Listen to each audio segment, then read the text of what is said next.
everyone, and welcome back. As always, I'm your girl, Candy Washington. So before we dive into today's episode, which is really doing a deep dive into probably some very unpopular opinions about Summer House, but I'm going to get into it. Might ruffle some feathers, but we're going to do a deep dive.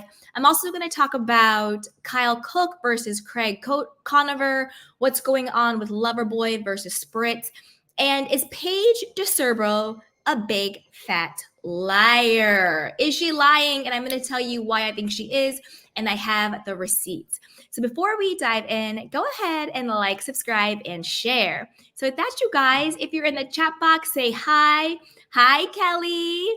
Hi, Miss T. What is up, sweetheart? Thank you for being my mod and holding me down. So you guys, as you come into the room, be sure to say hi. Hi, Tay Tay the Savior. What is up? What is up? What is up? All right, so with that, let's dive right on in. So, like I said, this might be an unpopular opinion, but I'm coming for the girlies. I feel like the boys are getting such a bad rap when it's actually the women of the show who are truly, truly toxic. So, rock with me on this. Put your comments down below. So let's break down each of the relationships, okay? So Carl and Lindsay. I call them the only happy on Insta faking it narrative. This is the couple that post on Instagram, we're gone vacation, we're in love, I just got the ring, oh my God, everything is amazing. And then as soon as they hit post, they are fighting, they're not sleeping in the same room, they're beefing with each other, they don't even talk. To me, they are the I'm only happy on Instagram couple. It's all fake. I think that Lindsay was not blindsided at all by Carl breaking up with her. I feel in my gut she and him, to a certain degree, were faking it the entire time. And I think that Lindsay was so delulu and had drank the Kool-Aid that she was really willing to get married to this man for storyline. And I think when the reality hit Carl that, oh my goodness, I actually have to marry her. This isn't fake. This isn't, quote, scripted. He was like, whoa, whoa, whoa, this isn't cool. This is crazy. And he had to reel it back in. Now, I have a theory on something too. And I want to be very, very clear when I say this. This is just a theory. I have no proof, no evidence. I'm not saying this is true. I'm literally saying I'm pulling this out of my head. I think something physical went down between Carl and Lindsay when she was really, really drunk, and that they're not saying that. And I think that's a huge elephant in the room. You kind of see it in how she's like, oh, Carl, blah, blah, blah, like kind of being like robotic with everything. And with him, it's like we had this really big fight and we were not sleeping in the same rooms. And the reason why I had that gut feeling that something physical happened, where I think she did something to him when she was really drunk. And I think that's why her drinking is such a focal point that he can't get over. And he's like, but you get mean when you drunk, but you change your personality when you get drunk. I'm not saying you can't drink, but when you change who you are when you're drinking, you might have a problem too. And I'm going to break down why I think something physical happened. And again, I want to be very, very clear because that is a huge thing to say about someone. This is literally just my gut feeling, something that occurred to me. By no means am I saying that this ever actually happened. I want to be very clear because A, I don't want to be sued, and B, I would never put that on somebody unless it was 100% verified. But the reason why I think something physical happened was if you watch the scenes with Carl's mother and stepfather, there is clearly a deeper issue. There is clearly a big elephant in the room that they are not truly addressing and talking about. Sure, they can say, "Oh, it was so wrong for Lindsay to accuse Carl of being on substances and not being sober, and that's so horrible," which it was, by the way. Like, that's a horrible thing to say to someone who A, is sober, and B, who lost their brother to addiction, to then say on national television, what are you on? What are you taking? You're not sober. This is, nose candy Carl type situation. That's a horrible, horrible thing to say to somebody and put out there, especially if you're about to marry this person. And you do it in a way where you're not concerned for them. It's more of you're shaming them to make what you are doing look better, if you know what I mean. But the way the mother's energy and the stepfather's energy, and even at the not bridal shower or bridal luncheon, whatever the hell it was, the tension between them, something big went down. And I think they all agreed not to say what Lindsay did. And then that's kind of why you have Lindsay, who, yeah, she's coming for Carl, but she's still kind of playing this sort of fake role.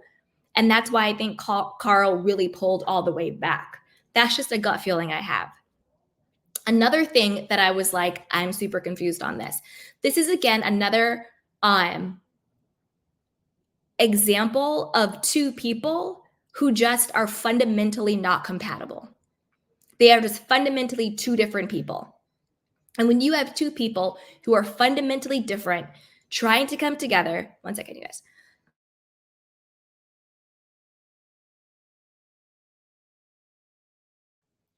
Trying to come together for a storyline, it's bound to blow up in your face. Also, and again, I'm not trying to blame or bash the woman, but I also don't think it's just the men's fault and they're getting a bad rap. Because when she says to him, I'm attracted to a man who is killing it in life, who's thriving. I need somebody with a job. I need somebody who can provide. I need blah, blah, blah, blah, blah, blah, blah. So she wants a man who is in his heavy, healthy masculine. He's killing it in life. He is super successful. He has everything going for him. He has his career. He has his purpose. Boom. So then you either go out and find a man who is already that, or you are willing to, like Carl said, pull all the way into your healthy feminine and be soft, that in order to nurture his healthy masculine. And again, I'm not talking about gender or anything. These are qualities, these are essences, these are energies. So if you want your partner to be in his masculine, the best way for you to do that is to be heavy in your feminine. That's how you guys are compatible. Because if you are the man and he is the man, that's not going to work. So when he says, I want you to support me, I want you to be softer, think about your delivery. He's saying those things because there is no way that he can step into his masculinity and be the man that you claim you want when you are trying to be the man yourself. And she needs to stop talking to Gabby about this situation, because Gabby is so wounded and insecure and just so attached to her victim story that she is only going to co-sign your unhealthy, toxic behavior. If you watch Gabby on the after show and even on the show, she's like, yeah, Carl, you don't provide. How dare you tell her to be soft? What do you mean be soft? You're not providing, blah, blah, blah, blah. When you like she just went off the deep end. She's so up Lindsay's butt. It's not even funny. Like, it's so ridiculous. You need people in your life who are not people pleaser, yes people. You have to have people in your life who will check you in a loving and compassionate way. She needs a friend in her life who's going to be honest with her and say, Lindsay, you either need to find a man like the one you listed who is already that, or you need to pull back and cultivate an environment where if a man is not that, Carl, I wouldn't even know if I would consider Carl that, to be perfectly honest with you. You need to pull back into your healthy feminine so then he can flourish in his healthy masculine. because you are not going to bully him into being a man. You're not going to yell him into being a man. You're not going to question him into being a man. What you're going to do is have him leave you, which is what happened. So that's kind of where I land with like Lindsay and Carl. I think that these are two people who are fundamentally not fit for each other. I think he needs to find a woman that is in her healthy feminine, so then he can nurture his healthy masculine. I think that she needs a man who is fully in his healthy masculine and checks all of the boxes so that she can heal her health, her feminine, because that's what happening is her divine feminine energy is wounded. And when you have wounded feminine energy, you overcompensate by being overly masculine. And the reason why she can't pull back is because she's in a relationship where she doesn't feel safe to do that. So if you don't feel safe in your relationship to heal your feminine energy, then you need to find a man that makes you feel that way. But finding a man who doesn't, and then trying to change him and scold him and belittle him and emasculate him is not going to make him a healthy masculine man. It's not going to happen. It's not going to happen. And you need to stop talking to Gabby and just having her be your hype yes person. And so therefore you take zero accountability for everything going on in your life. And Lindsay, I don't care what Paige says. I don't care what Amanda says. I don't care what Sierra says. They don't like you, boo-boo. Paige was rubbling. She can lie. In my opinion, she can fake and be phony all she wants about, I'm just being a girl's girl. And like, I'm here for you, Lindsay. And I can talk to you about everything. You know, this summer's so good. Miss me with the BS. I know girls like Paige.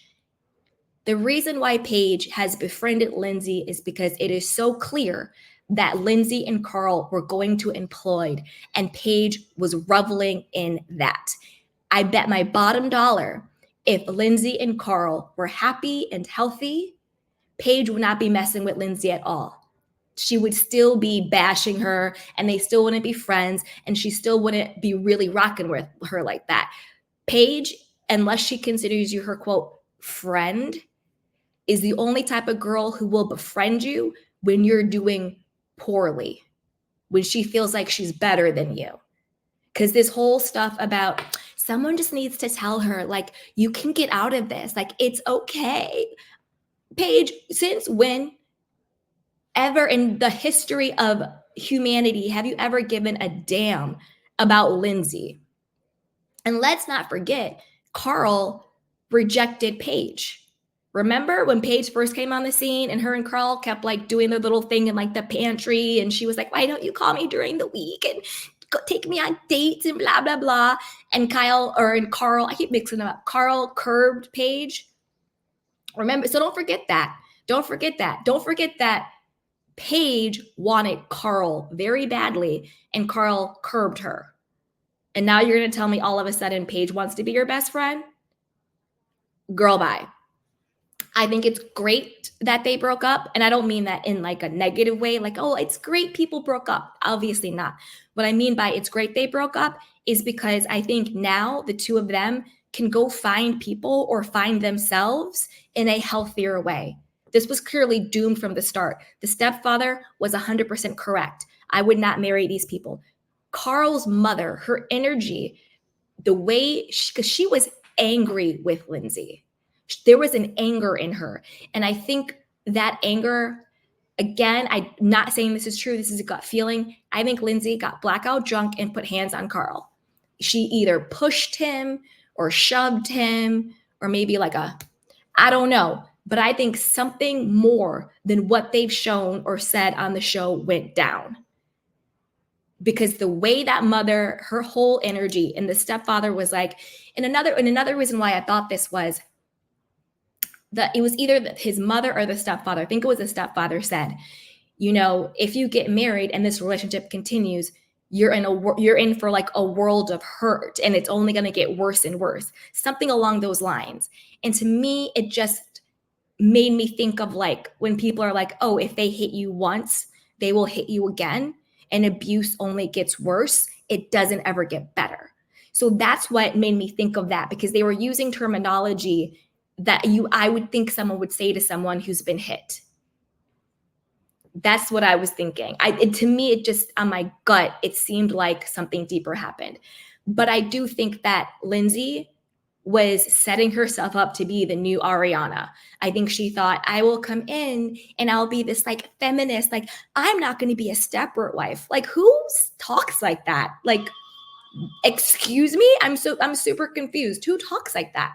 So like, to me, the whole like, I'm not going to be a stepford wife and this, that, and the third was very, very scripted, very, very fake, very, very phony. And just her whole thing of like, well, I just want to say this and I want to say that. And I'm blindsided by this. I think Lindsay was setting herself up to be, and she even called him, you're being like Sandoval right now. You're gaslighting me, blah, blah, blah, blah. You're being so selfish. You're being a hypocrite. All of these very buzzy Sandoval words. The fact that you called him Sandoval, like the work is showing and your slip is showing. I think Lindsay saw that what happened with Ariana, she basically went from a, side player, B player, glorified extra on Vanderpump Rules. Let's call a thing a thing. Ariana has never carried any storyline or even a scene, to be perfectly honest. To, like Lala said, this glorified God, she's getting Broadway, she's getting Lifetime movies, she's getting brand deals and all of this money. She just bought a new, $1.6 million house. She Dancing with the Stars and, Love Island. She blew up over being the woman scorned, the woman who was left by this like mean, big, bad, narcissistic guy who's such a hypocrite. Wah, wah, wah. I think Lindsay was setting it up for herself to be the next Ariana. And then I even saw on either like Reality Blurb or on somewhere where it was like, oh, Lindsay Hubbard talks about her Ariana comparisons. And I was like, your publicist planted that, because nobody is comparing you to Ariana in real life. I'm just saying you wanted to be her. That's what you thought you were doing. But it turned out not to be what you actually were doing. You see what I'm saying? It's ridiculous. So I'm happy Carl is free. I think he made the right choice. And I don't think Lindsay was blindsided. I think Lindsay thought, this is my Ariana moment. That's what I really think happened with these guys. But it's always, I want to know what you guys think. Put it down below. All right, now let's move on to our next toxic woman. So I call this couple How to Ruin a Marriage in 10 Days. Because Amanda. I mean, if coasting in life was a person, it would be her. Who else on Bravo has literally done so little, yet has gotten so much, other than her and Sierra? Because Paige even gives, Paige will give, but Amanda does nothing. Now, the reason why I'm saying she's going to ruin her marriage is because I actually think that Carl is a really great man and is a really great husband. I think he's been branded as this sort of Kyle, oh, Kyle's drunk and Kyle's selfish and Kyle is this, that, and the third. I actually disagree. I think he's a very kind and funny and ambitious, good husband. I think he's a really good husband and a really good person. And what he's saying is, I'm building this brand, Loverboy, not for myself. Because when she was like, he was like, oh, you think I'm working, and her line was like, you're being selfish, or like you're thinking about yourself. He was saying, I was thinking about us. And she said, you were thinking about yourself, which was totally not true. And that's why he went off the deep end and was like, she's such a bee, and I can't believe I have to babysit my wife, and why do people think that's okay, and blah, blah, blah, blah. And in my opinion, he was 100% spot on. Because you are now married to this man. And he has said publicly, his company lost $3 million like 1 or 2 years ago. In the first 6 months of when they were filming, I hope it's doing better now, they had lost $1.5 million. He is the only investor in this company, and he took out a $4 million personal loan. And he is telling you that they are drowning, that they're losing millions of dollars. And you have the audacity to look this man in the face and be like, I want to find my purpose. And, Paige said this and Sierra said this. And I don't know, like maybe I'll do like a swimsuit line. Amanda, if I was Kyle, I would have been like, and here are your divorce papers, sign them and I'll see you later, sweetheart. And then she also had the audacity to be like, let's buy a big house in Jersey and let's get this huge house. And, Amanda, shut up. Are you delusional? Your life partner, your husband, has a $4 million loan debt and his business is losing millions of dollars and he is doing everything he can to make it successful, not for himself, but for you and these imaginary children you want to have one day. And you have the audacity to look this man in the face and say, you're selfish, you're thinking about yourself, and I want to go off and have a passion project? Girl, bye. If you were showing up in the company, because again, I believe Kyle. Do I think Amanda put up some of her money? 100%, but this is now your husband and this is the company that you guys are building together. I think that's totally fine. If you are in a long-term committed relationship and this is your husband, I know she probably put it up before they got legally married, but they're husband and wife now. That's fine. And that's not something that you should hold over your partner's head as sort of like ammunition against them. That's extremely manipulative. I put in this money. I did this. I did this. I did this. So how dare you ask me for anything else? How dare you question me? That's very, very manipulative. That's actually a form of emotional and mental abuse. If you are doing something with your partner or for your partner, you should do it. Whether it's giving money, whether it's investing money, whether it's whatever it is. But then don't throw it in their face because you're not getting what you want. That is manipulation at its finest.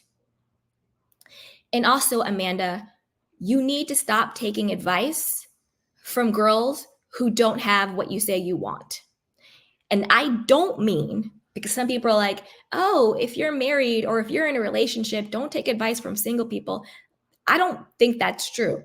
I think you could be in a relationship and take advice from a single person. Or, if you want to be married, don't take advice from, or that, I don't think so. For me, don't take advice from someone who isn't happy with the conditions and circumstances of their own life, whether they are married, engaged, single, open relationship, swinging, whatever floats your boat. For me, I don't take guidance or advice or words of wisdom or even feedback from someone who I don't believe is fundamentally content with the state of their own life. I don't mean the circumstances of their life, like whether they're married or this or that, not that. I mean that they are not fundamentally content because the key is I want the secret to how they found the happiness, because happiness shows up differently for different people at different times in life. The fact that Paige is running her mouth about Kyle, who wants Amanda with him and wants to run the company and is totally in love with her and all of this stuff. Paige, who is, in my personal opinion, in a fake showmance, and we're going to get to her and Craig. Don't worry about it. Why are you listening to Paige, who by all accounts never grew up? This was a grown woman on TV talking about my parents still pay my rent, which is totally fine because you guys know me. I think if you could have a trust fund, you have wealthy parents and they are generous and they want to help you, knock yourself out. But it's the attitude you have around it. It was a very entitled, very pretentious type of situation. So I'm like, you're not even fully self-sufficient yourself. How are you giving her advice about being fully self-sufficient? You're not happy in your relationship with Craig. There's been rumors that you've cheated on him. And again, I'll probably repeat this when I get to them. But you're taking relationship advice from Paige? I'm confused. And don't get me started on Sierra. I don't think you have an identity out of Kyle and Loverboy. Well, you're damn right she doesn't, because she is a wife. And she is, the wife of the founder, and she was working with him in her company. Now, I get the sentiment or the understanding of, I also want to have my own sense of self, that I'm not just a wife. I'm not just a partner to my husband. Obviously, I understand that people still want their own sense of authenticity and agency and their own sense of self and their own sense of individuality, 100%. But the problem is they're conflating the two and they're misrepresenting the situation. Kyle was not saying, I don't want you to be happy or fulfilled or purposeful or whatever the case is. He was saying, we as a unit, as a team, as husband and wife, our marriage is in trouble. He said he felt lonely in his marriage. He asked her to go to couples counseling and she laughed in his face. And he clearly said, our marriage is not in a state to bring children into it. And she dismissed him and belittled him all the time. So he's saying our marriage is not stable enough for this.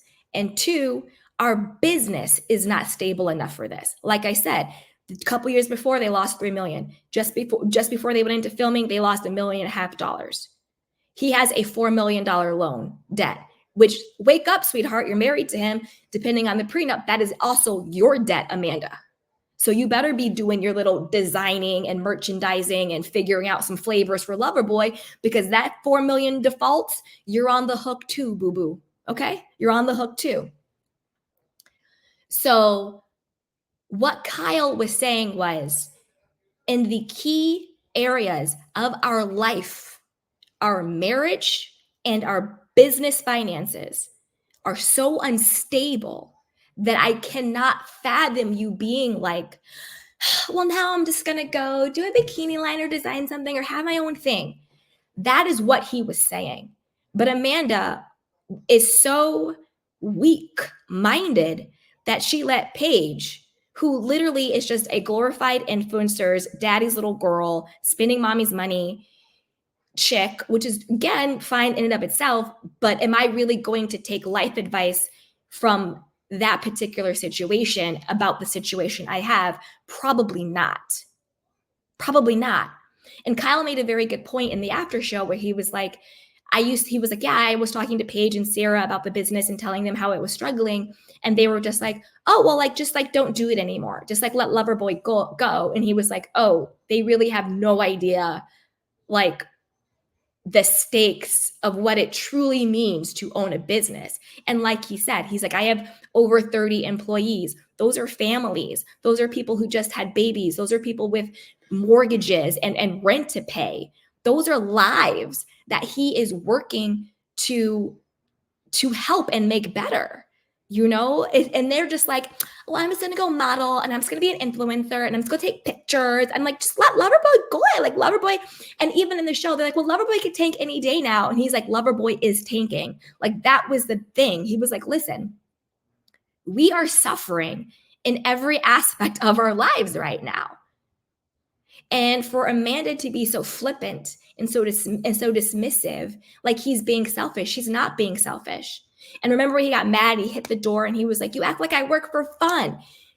He's not out there dipping it and doing it for fun. He's out there hustling because he wants to get, and this was another thing where I realized how uneducated Amanda was. She was like, I thought the purpose of a business was to sell it. But here we are. Amanda, earth to Amanda. The reason why Kyle is working so hard is because in order to sell the business, and he has to be able to turn it and make a profit. If your business is not profitable, if your business is losing money the way he says it is, then he's not going to be able to sell said business at a margin and a profit that probably would clear that $4 million debt. Because if he sells Loverboy, it has to be valued at more than the $4 million, because he's going to have to then recoup all the fees for how much money he's already spent, the $4 million loan he already had. Amanda needs to go to business school. Because when she was like, I thought it was to sell it. Yeah, you sell it when you can flip it. It's like real estate. You sell it when you can flip it for a price. Businesses that sell when they're bankrupt or they're not doing well, They're selling it to market off, not because they're actually able to turn a profit. Wake the hell up, Amanda. Ding dong. And then you want to talk to him about, oh, let's go buy this big house and let's get all these dogs. And I just want a passion project, when he was like, are you on planet Earth? And that's why he said, it's not okay to babysit my wife. You're damn right it's not. You are a grown adult. And his $4 million debt, sweetheart, is your $4 million debt because you work so hard being his booty call for years. To be honest with you, you're just kind of the girl who stuck around. And I think he grew to love you. And I don't mean that in a mean way, Amanda. That's just what I saw. That's just what I saw. So, and then taking advice from Sierra, I'm going to get to Sierra. Who is taking romantic advice? I will take advice from Sierra if I'm doing a photo shoot. Or I wouldn't even take advice from Sierra for fashion styling. I don't think she has good fashion. I don't think Paige has good fashion. I don't. I think Paige has just gaslit us into believing she's fashionable. But when you actually look at Paige, she's a hot mess. Paige is not fashionable. Amanda is fashionable. I will give Amanda that. She's fashionable and she does have a very effortless, cool vibe about her. Amanda's fashionable. Amanda is cool. I'm going to give her that. But when it comes to your marriage, you're going to ruin it very quickly. Because if my husband comes to me and says, I am lonely in my marriage, I'm worried that if we move and get a home, I will be so isolated. He basically said, I don't want to move to the suburbs because I will be cut off from my support system and what makes me happy. AKA, I'm worried if we move, I will be so isolated, I will be depressed. And he also said that their marriage and their relationship was not a well-functioning enough to bring children into it. So he was like, I don't want to buy a house to put a Band-Aid on a much bigger problem. And then he also told you he wanted to go to therapy, and you laughed in his face and said you should go by yourself. Girl, bye. Girl, bye.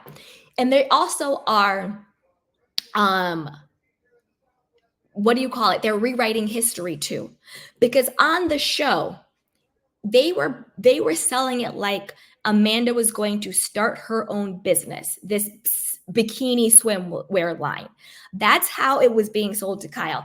I want to do something that's mine. I want to design. I want to be creative. I want to start this business. And he was like, our business isn't working. How the hell are you going to start a business when our current business is losing millions of dollars? But then on the after show, they tried to spin it like, well, at least Paige and Sierra. And again, this is how you know how dirty Sierra and Paige really are and how misery loves company. This is how you know how dirty Sierra and Paige are. Because on the show, they were hyping Amanda up. Oh, I just see you being so, cool and this creative director and designer and having your own brand and doing your own thing and being, girl boss and blah, blah, blah, blah, blah, hyping her up like you should do it. Right? And then on the after show, these chicks were like Kyle wouldn't even let Amanda have a hobby. Like she couldn't even have a hobby. I'm confused. Are you hyping your girl up to abandon her husband and the business that they were building to start her own company, her own line, only to now say it was a hobby? You see how dirty your friends will be? That's dirty.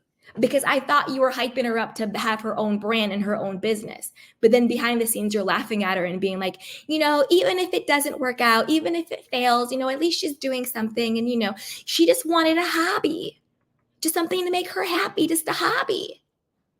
Did you tell Amanda to her face that you thought her designs would be a hobby? Did you say that to her face? Or did you wait till you got to the after show with your two little mean girl act and basically was saying, if it fails, her little hobby, let her have her little hobby? Excuse me. If I am like, I am a designer or I am a writer or I am this, and this is what I make my career off, and my alleged best friends are hyping me up. Yeah, Candy, you can do it, girl. You got this. Build your business. You're so creative. You're so smart. Stop doing what you're doing with your husband. Do your own thing. But behind my back, you're like, yeah, that's a cute little hobby. Maybe it'll work. Maybe it won't. It might fail, whatever. That's a cute little hobby for Candy to have. You see what I'm saying? How dirty that is? And the gag is this. This is the gag. Sierra and Paige, our little miserable mean girls, were trying to act like the fact that Kyle was like, I want to do stuff for myself too.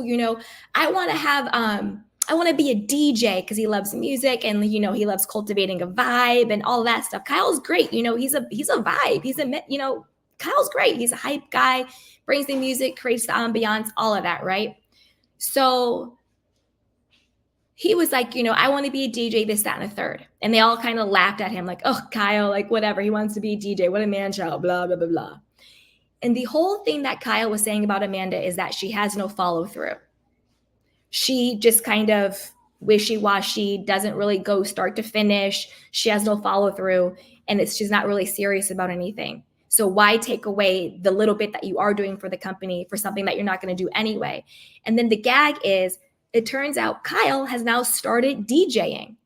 He's taking classes. He like goes and like does like DJ lessons, and he'd be like, okay, babe, now I'm gonna go work on my DJing. And to me, that is called self mother effing care. He realized that, you know what? You're gonna sit here and play in my face and act like I went into $4 million debt for myself when I'm doing this to be able to flip this company one day so our family doesn't have to worry. Because that's what Kyle is trying to do. He's trying to build generational wealth. That's why he's being the entrepreneur. That's why he's the only investor. That's why he's waiting for Loverboy to be so profitable that when he does sell it, he will flip it for a bigger price. That to me is just like business 101, duh. But little ding dong dimwit Amanda isn't getting that. And she's letting miserable mean girls Paige and Sierra run her marriage all the way down to the ground while they're laughing at her at the after show with her little hobby, right? I am so proud of Kyle. I think he realized, you know what? I am really stressed out doing all this. I actually do want to do something for myself. So he's still running Loverboy, doing what he has to do, building up the business. And now he has his passion project, and now he is DJing, and he's doing something for himself, and he's being fulfilled by it. Amanda, where is your fashion line, Amanda? Can I see a sketch? Can I get a sample? Is it on? Are you collaborating with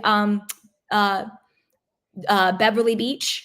Dorit, are you collaborating with Beverly Beach by Dorit? Are you guys doing a collab? How dreadful. A fashion show with no fashions. What have you done? And don't say you don't have the time, because Kyle already let us know you ain't doing nothing at the company like that.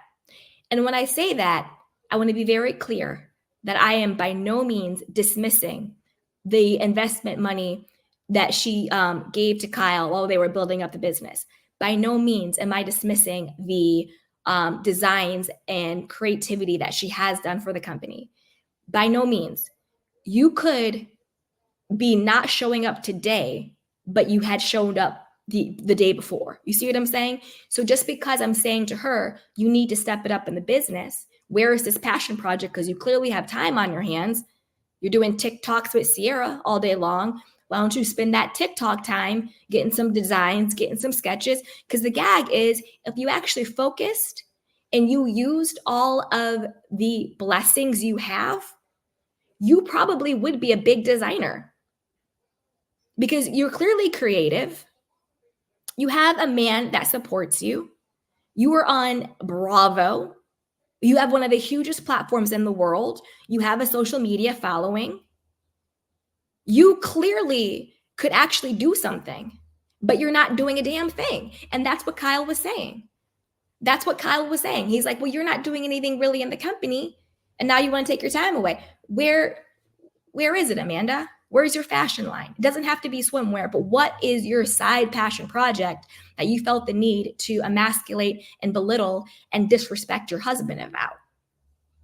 Because no chick in this world could ever come to me and disrespect my husband to my face, and I'm going to co-sign that and then go disrespect him right along with y'all. That little cackling, that Paige, and you don't respect her, and you're so selfish. And Amanda was just like on board, like, no, not never.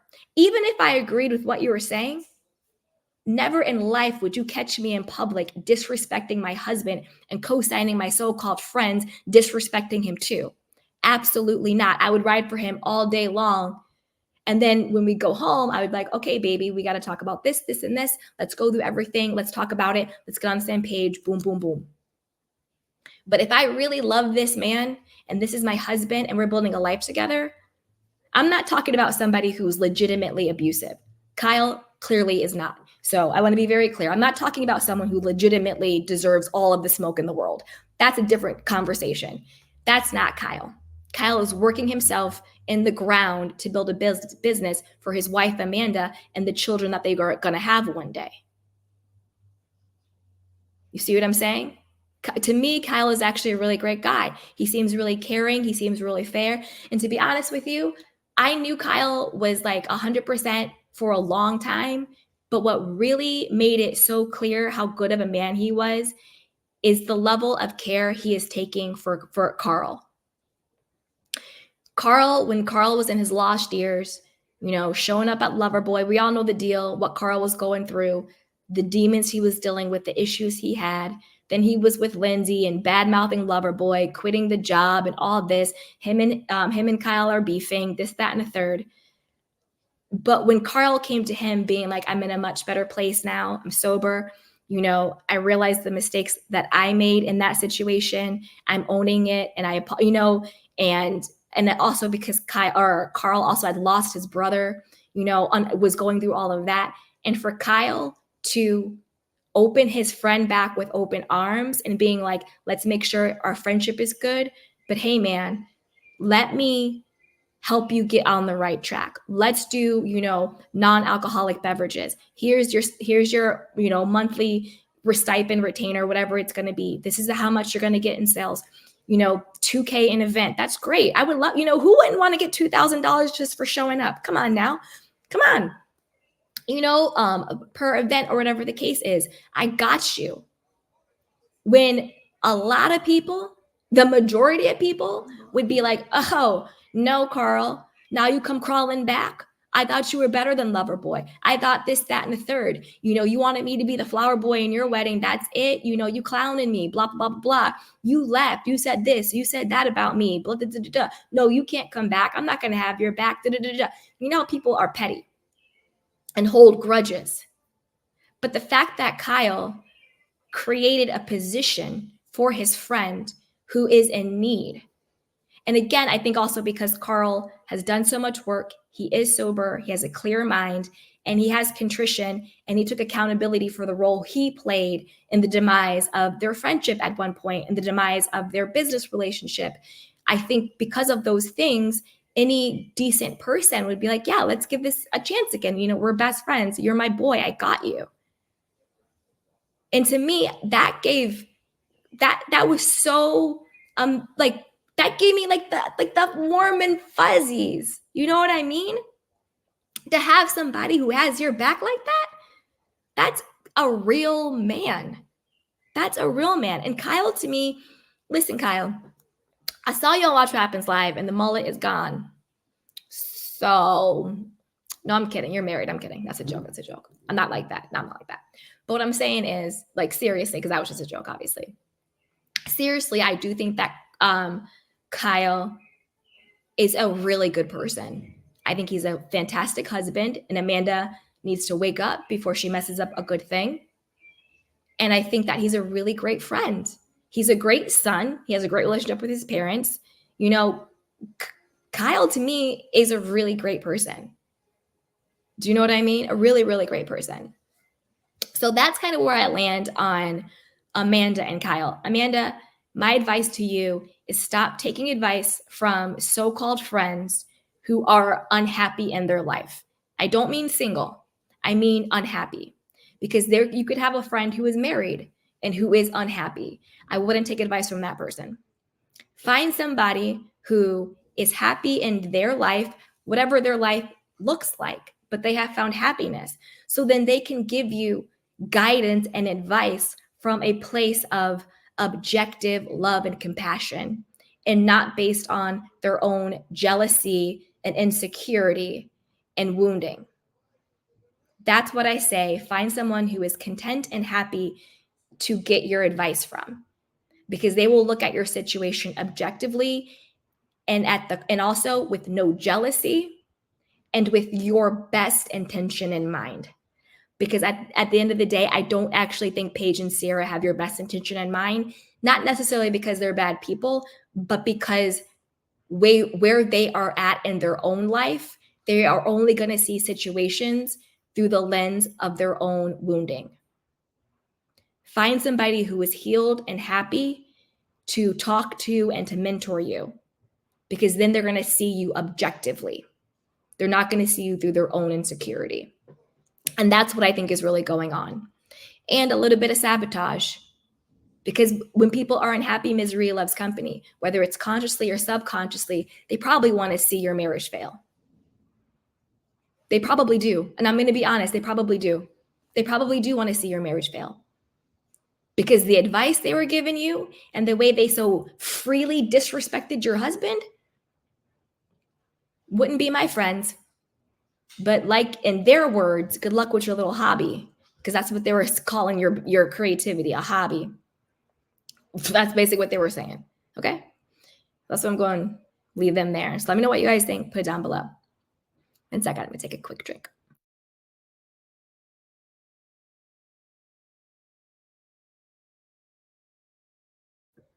Okay, I'm back. Now let's move on to Sierra and West. I'm calling this segment Wounded While Dating. And the sad part is it's not West who's wounded, it's Sierra. Sierra boo-boo girl. Was it Maya Angelou who said, if you don't heal your wounding, you will bleed over the people who didn't wound you, or something like that? Something like that. Google it. That's what Sierra is doing. She's bleeding all over the place. She is so emotionally stunted and so emotionally cut off. And quite frankly, she's mean. I don't get people who like Sierra. Again, I've never met her. This is nothing personal. This is just how I feel about the persona she puts out on a TV show. Because I don't want people in the comments, oh, Sierra. Stop it. Okay. I can barely understand what she's saying half the time. I don't know if she has a lisp or something in her mouth, but she kind of talks like, so it's wet, and like, it's just weird. I don't know what's going on. I can barely understand her half the time. But let's get back on track. The reason that Sierra, I call her wounded while dating, is because all of her past relationships obviously haven't worked out because she's single, and that's okay. But it seems like she's carrying the baggage. And I don't mean damage, because I never want to call somebody damaged, but she's carrying the baggage of all of that into every, not just romantic relationship, but every interaction she has. Like, if, for example, when she called Jesse Solomon a trash bag, I was like, Sierra, sweetheart, you need to look in the mirror, because you're mean and you're nasty. And even when she said to Amanda, do you think you have an identity out of Kyle Loverboy? Because I don't. That was really mean and nasty. She's kind of mean. If you really think about it, she's really mean. And Jesse Solomon is not a trash bag. He actually seems like a pretty adorable, fun-loving guy who is single and having fun. And he's allowed to sleep with whoever he wants, how many times he wants, or not at all. You don't like people policing your box. All I heard was, I don't have to have sex. He doesn't own my body. I don't have to. So if you don't like people policing what you do and do not do with your body, why do you think it's okay to then shame somebody else for what they choose to do or not do with their body? Jesse Solomon is a young, thank God, healthy, because we know he was going through his cancer stuff. So glory be to God, he's healthy. He is a young, healthy man. He can dip it and do it in whatever and whomever, however he wants. So if you don't want people looking at you like you are crazy, boo-boo the fool, wounded, wacko chick for thinking that somehow by not having sex with this guy, all of a sudden makes you more special for a whole summer, and then getting mad because he's entertaining other women, like, wake the hell up. Y'all are like, you guys are adults. You're adults. Now, don't get it twisted. I'm not saying she has to sleep with him. Of course not. Every person has the right to sleep with who they want to, as long as it's consenting and safe. And every person has the right to not. sleep with somebody if they want, right? Right, of course. This is the problem. And I'm about to read Sierra for filth. And I don't mean to do this in a mean way. The problem with Sierra is that she thinks, and this isn't true. This is an insecurity she has. And this is an insecurity a lot of women have. She thinks men only value her for her body and sex. So she thinks if I withhold my body and sex, somehow that will make me more valuable, or I'm going to sniff out the bad guys, or I'm not going to get hurt, because she thinks that's the only value they find in her. And that's why I say that she's wounded. When the truth is, that's not true, Sierra. You are beautiful. Some people think you're funny and cool. So shout out to that, and as people, as human beings, we all are intrinsically worthy and valuable, not just for sex. But I think that she has equated relationships not working out and dating F-boys and all of that stuff with men only value me for sex. So the way I'm going to keep my value is to hold on so tight, and by not having sex with them to prove my value and worth. That's where I think the misstep is, and I think a lot of women have that wounding. One, from society, we are sexified and objectified, and two, just from being a human being and dating. Sometimes guys want to hit it and quit it. They want to dip it and do it. And we are emotionally attached. We get our feelings hurt. But the problem is, don't ever let the actions of somebody else. And the truth is, those men probably didn't just sleep with her and leave her because they think that's her only value. It's because those men at that time were not ready for a relationship either with her or with anybody. Because when people do that to you, it is always about where they are at, not about the level of value you have. You have people who smash on the first date and they end up getting married and have kids and live happily ever after. You have people who wait 3 months, wait a year, wait whatever, wait till marriage, and it turns out they're not sexually compatible, and you just wasted 3 months. You wasted till you got married, and now you're in a sexless, bad marriage. It goes both ways.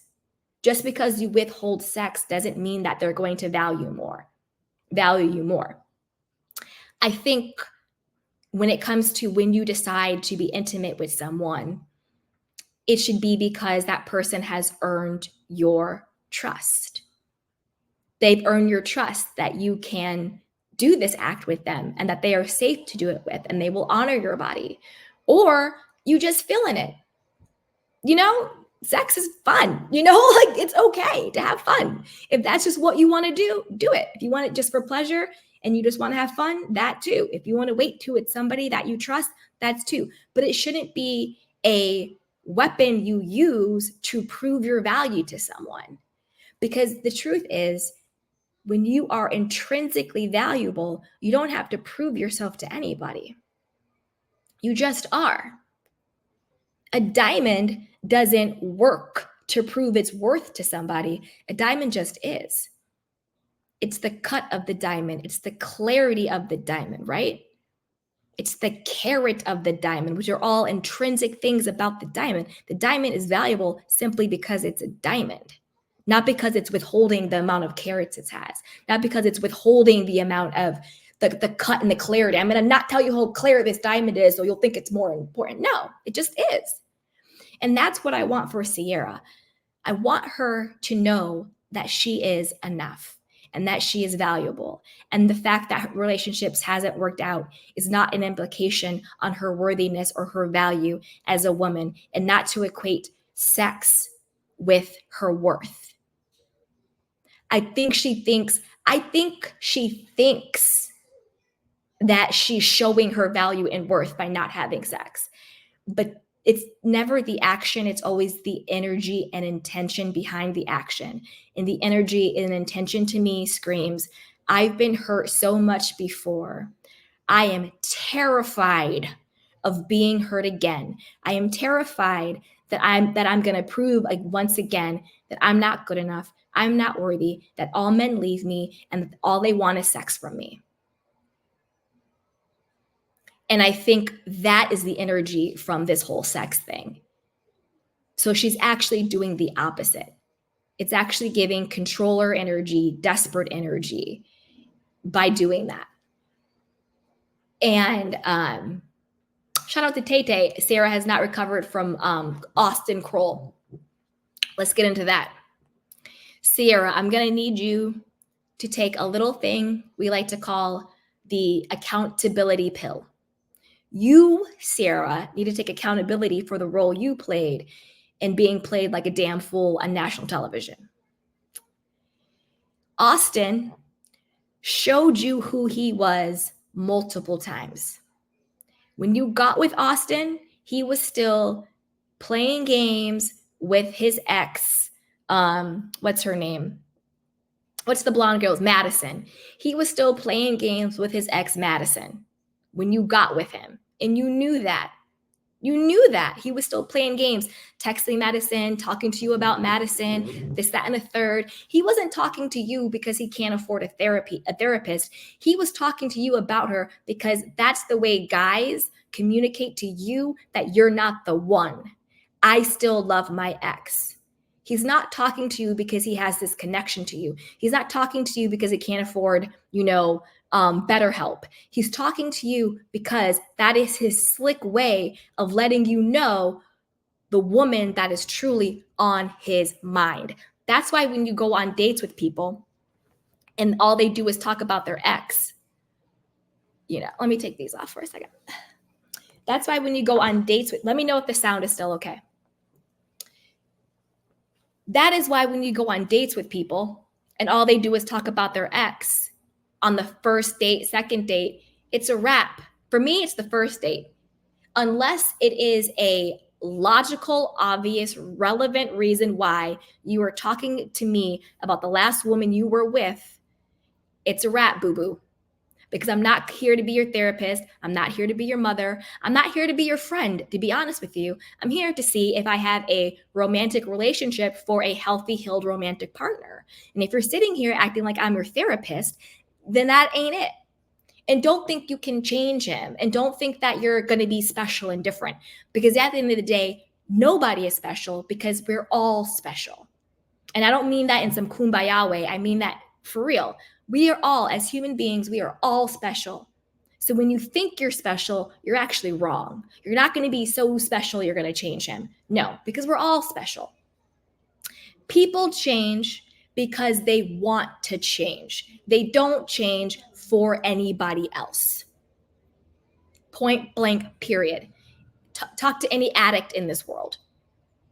They stop drinking, they stop snorting, they stop whatever when they hit rock bottom and they are ready for something different. Think about any guy who is a cheater. They stop cheating. They may lie and say, I stopped cheating for this person or that, but that's a lie. At the core, they stopped cheating because they were tired of it. They no longer wanted to do it, and they wanted to change for themselves. People change when they want to change. They don't change for other people. We just think they do because that feeds into our story of what was so wrong with me that he couldn't commit to me, but now he's going to go and commit to her. There was nothing wrong with you other than the fact that you thought you had the power to change someone. There was nothing wrong with you other than the fact that you thought if you could get someone to love you, then that means that you are lovable. There was nothing wrong with you other than thinking that because someone doesn't choose you, that is an indictment on your self-worth, and it's not. I could have 3 Hermes bags. I mean, say I had 3 Hermes bags, a purple one, a blue one, and an ivory one. Is the fact that I decide to wear the purple ivory bag or the purple Hermes bag, does that mean these other Hermes bags are less valuable? Hell no. It just means that I decided that I wanted to wear purple. So just because someone, a man or a woman, an ex-boyfriend, ex-girlfriend, whatever, is a human being with free will and choice and preference, uses what God has given us, the power to decide that they want something other than you, does not mean that it takes away from your value. I could say, I want to have McDonald's today when somebody brought me some caviar. Does it mean that the fact that right now I want McDonald's take away from the fact that that's caviar? No. So don't think of yourself that way. Ivana Van Sant said it best. When she healed from her divorce, she was like, you know what? He just changed his mind. Shout out to Wendy Williams. I'm a woman and I'm allowed to change my mind. Sometimes people change their mind. It does not mean you're not good enough. It does not mean you're not worthy. It does not mean you're not lovable. It just means a human being on this planet made a different choice. That's all it really means. That's all it means. Okay? What else? What else? Oh, Wes. Now, I know I said I was only talking about the woman, but I got to address Wes because it's on my heart. Okay? It's on my heart. Wes, why were you playing in Sierra's face all summer? Why were you playing in her face? You don't want to be in a relationship with her. And this is the gag. Amanda ate Sierra all the way up. Amanda got her back good.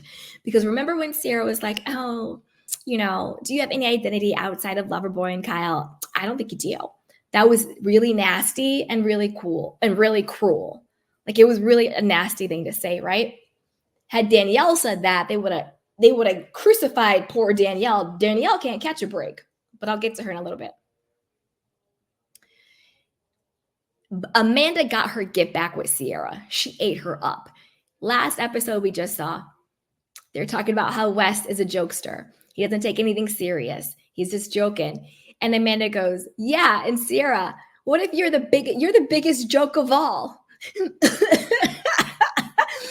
She's like, you're the biggest joke of all. What if next weekend he's like, psych, that was a prank. You got punked. I was like, Amanda, okay, you decided to show up today and play and have a personality. She ate Sierra up with that one. You're the biggest joke of all. Because the gag is, it's true. What was so painful and embarrassing to watch was, do I think Wes was attracted to Sierra? Yeah, sure. She's a gorgeous girl. But she clearly had the initial interest in him. She was the one who stayed in the kitchen. She was the one who was like showing interest in getting to know, which is fine. Do what you got to do, test the waters, flirt, have fun, see if there's a vibe. The problem to me in this whole situation was that when Paige kept inserting herself behind Sierra's back in their relationship, it made whatever was happening between Sierra and West inauthentic and forced. And I think West felt like he didn't know how to get out of it because Paige is like, yeah, like, you work so well in the group. And again, remember, West is 27 at this point. I think he's 28 now. He had been laid off, so he was looking for work. He didn't have any money. His severance was basically run out, he said. And he got the call to be on the show. So this is now some income. This is revenue. This is a huge opportunity. You're on Bravo. You're on this show. You don't want to F it up. So when you have Paige, who is a self-proclaimed HBIC on the show, she's not my HBIC, but she's a self-proclaimed one, being like, oh yeah, it is a good idea. You should invite her to dinner. And I love that this is happening. This is really good. Blah, blah, blah, blah. I think Wes kind of thought, well, okay, well now I kind of have to. I think they did have feelings there. They do seem to have a good banter, attraction, fun. But at the end of the day, any healthy physically and mentally and emotionally and sexually person, they're going to want that intimacy at some point in order for it to really be real. If that makes sense, I'm obviously, again, I'm not saying she has to sleep with him. That is not what I'm saying at all. But I do think that it would be crazy of her to expect a certain level of commitment from him if they themselves have not made the commitment to each other. Do you see what I'm saying? She could even say, like, once we are in a committed relationship, then that would make me feel safe enough to sleep with you, to give my body to you if we are in a committed relationship, But until you get to that point where you both are saying we are in a committed relationship, you can't expect him to close every door. Like, she should have been dating other guys. If she wasn't, then that's on her. I wouldn't stop dating other guys if I'm just hanging out with a dude and we're not even smashing and it's just like whatever the deal is. I wouldn't stop texting other dudes. I wouldn't stop going on dates and meeting other people. Especially when she claims she wants a real relationship and she wants something serious. Well, how are you going to get there when you're wasting months upon months upon months playing reindeer games with this dude, trying to act like you're so valuable because I'm not going to give up the cootie cat, the little cookie cat, whatever you want to call it. I'm in my Wendy Williams era, girl, bye. Miss me with all that. And it just seemed really icky to me. And I do think that Paige, for as much as I read Paige for filth, I do think Paige actually in this situation, because she is like obsessed with her Sierra, I do think Paige had the right intentions, but also know your place. Know your place. So I wouldn't want my friend going behind my back and sort of orchestrating the relationship with a guy that I'm getting to know. I would want him to come to me. I would want it to happen naturally and organically. I wouldn't want him to feel like, am I going to be a villain on the show? Am I going to be ostracized? Am I going to get a bad edit? Is social media going to hate me if I don't go through with this? And unfortunately, I don't think that they're together anymore. And then all of a sudden it's like Sierra and Paige are like, Wes is just immature and this, that, and blah, blah, blah, blah. And it's just like, is he immature or is he dating people and waiting until he's in a good place to have a relationship and he wants to have physical touch and all of this stuff? I don't know. I'm not saying I don't think that's immature. And he was very open and honest about everything. I think Sierra needs to really work on Sierra. Again, I don't know her in real life. So take this advice with a grain of salt, Sierra, because you're going to watch this one day, I bet. I don't know. Maybe put the brakes on dating and go all in on self-love. Like double down on your self-love. Whether it's working on your spirituality, working on getting a really good therapist or whatever it is, unpacking wounding, double, triple, quadruple down on your self-love because you are gorgeous. You're successful. Some people like your personality. And I would just double down on that. You are a Victoria's Secret model. And you're having issues with West. Wait 1 second, you guys.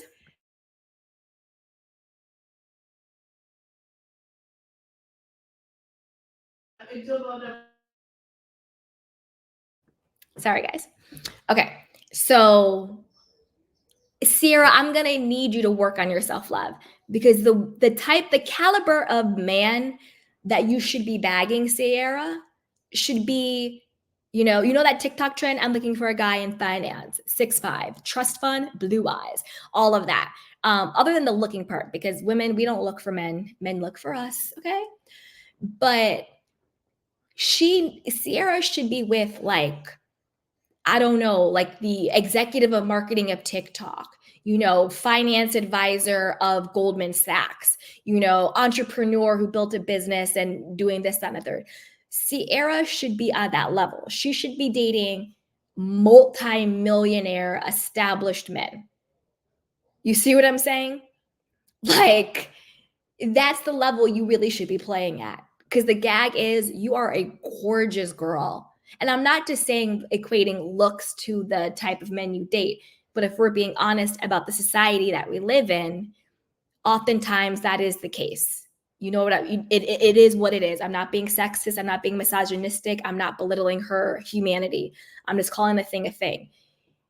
She should be dating those types of men. And this is no shade to West, because I do think that West was the breakout star. Everybody loves him. I think he has a great heart. I think he's a good person. And I think when he's ready, he's going to make a fantastic boyfriend and one day a fantastic husband. And I'm sure that he is going to be very, very successful. I'm sure he's going to use this platform and build great things and do great things. I could see him doing reality TV and maybe some hosting and gag stuff and maybe some sports hosting and stuff like that. I can see him going really far with this. He has a great personality. He's very charismatic. People love him. I could see him really going far. So I do think that West will be very, very successful. But to me, it's very similar to the situation with Lindsay and Carl. If you need your man to be so clear on who he is, super established, knows what he wants, not playing games, then you need to find a man who is in that place in his life. Because a lot of men who don't have a job, he has one now and all that stuff. And trust me, I'm not slighting him for being laid off, because that happens to a lot of people. A lot of people get laid off. A lot of people get fired. Hard times can happen to anybody, any age, anywhere. So by no means am I shaming him for this, by any means. I'm just talking about the circumstances of the situation when it comes to male confidence, okay? When a man is unsure about his purpose, he's unsure about his career, and he's unsure about his money, he will lack confidence. So if he is not sure in those areas of how men identify their manness, right? Then they're not going to be in a place to be clear about you. And I would be very, very cautious if I was a woman who had all my stuff together, allegedly, Sierra, because again, I think she needs to do some mental, emotional work. As we all need at some point in our lives. If you live long enough and you've been on this earth, you go through some things, and there's nothing wrong with getting help to unpack trauma. We all have it. If you say you don't have it, then you're in worse trouble. Then you really need help. If you think you have no trauma, if you think you have nothing wrong, that's when you really need the most help, okay? Because we all have something, right? But what I mean by that is, and a man is like, I am so 100% sure about you, I would be very wary of that man. Very, very wary. If you were looking for a man who is in his healthy masculine, who really wants to take care of you, I would be very, very wary. Because a lot of times in those situations, a couple of things happens. When a guy is, let me clarify what I mean by that. There's a difference between a man who may not have a lot of money, maybe in between jobs, and all of that, but has a clear vision, plan, and blueprint for where he's going, and he knows the steps to get there. If that man says, I love you and I want you and I want to take you with me, that is okay. Because again, like I said, we all fall, not we all, but anybody can fall on hard times. And we all have to start from somewhere. So just because in this moment, the circumstances are maybe not the right money or the right job or whatever, but he has a plan and he has a vision and he has the steps to get from A to B to C to D, and he's the one and he wants to go with you as a partner, that is cool. But if you have a man who has no vision, who has no blueprint, who has no plan, who has no money, who has no purpose, and he says, I want you to be with me, I would kind of run. I'm not going to be Lindsay thinking I'm going to, bully a man into being a man. You can't bully a man into being a man. You can't bash him enough. You can't scold him enough. You can't yell at him enough. You can't put him down enough. You can't be man enough to make a man a man. And on that same token, with Sierra, you can't then blame and shame a man for not being ready for commitment when he has not yet been stable in his identity as a man. I think Wes now probably has more of a vision and a plan and a step book and more security, you know? Then yeah, of course, because there are men who like become the next Bill Gates or the next, Jeff Bezos starting in their garage. But those are men who had vision and they had a plan. That's okay. But if your man has no vision and he has no plan, he wants to use you. And that's what I was going to say. If the man has no vision, he has no plan, he has no stability, he has no sense of self as his identity as a man, and he says he wants to be with you, it's because he wants to use you to figure out his plan. He wants to use you for what you can give to him, because a man is more, and I'm going to use the word valuable because I don't know a better word for it. Obviously, all people are valuable, but a man's, I'll say equity. A man's equity as a man increases when he has a woman. Women are value adders to men, 100%. That's why, and you get in the big circles, sure, you have a couple people who might be eccentric and we're just going to, be life partners. No, they all have wives, multiple, it's a certain thing, the arm candy of a man, all of that stuff. Women are value adders. And it also goes back to what Carl was saying to Amanda. I don't want you to leave because I want you with me. Not just because you're a designer, but because as my wife, you add value. I want this to be a team player. Women are value adds. Never forget that. Never forget that. Women, we add value to men. Men are more valuable. They have higher equity. They are more desirable if they have a woman. We add value to them. 100%.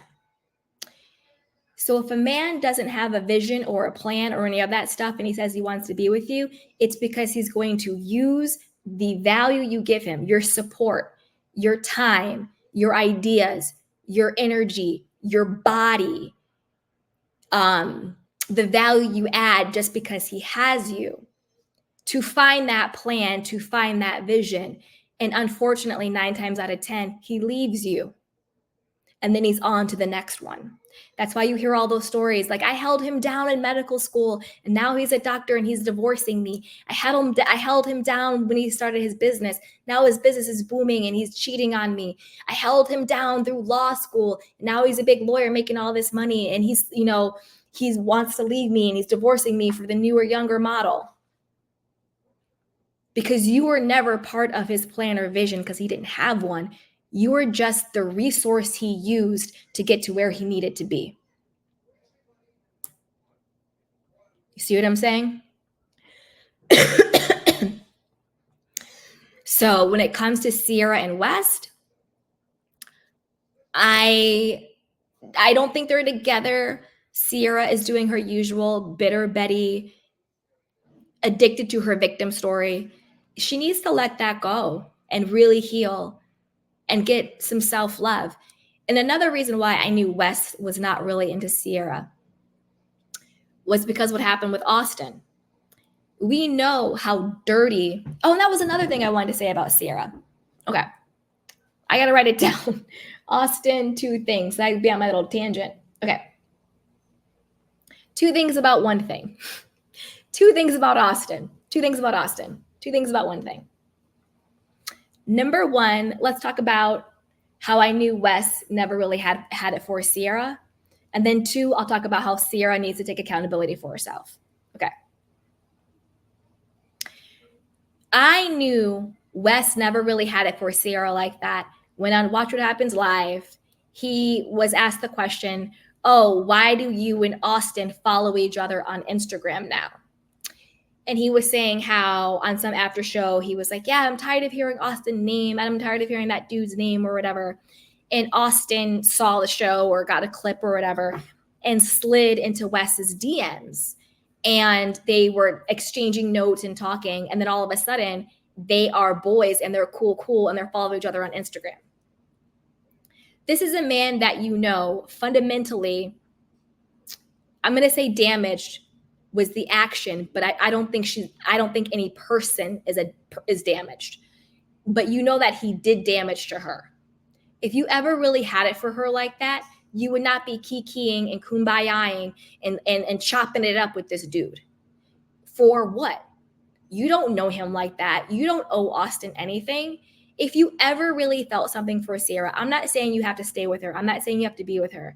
But to chop it up and to follow on Instagram and to be kumbaya and boys with a man that dogged her the hell out, and is why she's so wounded now, and isn't having sex with you for months and months because she hasn't gotten over what happened with this dude, and now you chopping it up and being kumbaya. You never really had it for her like that, because a real man who at any point really had it for a woman would never disrespect her that way, regardless if you're with that woman or not.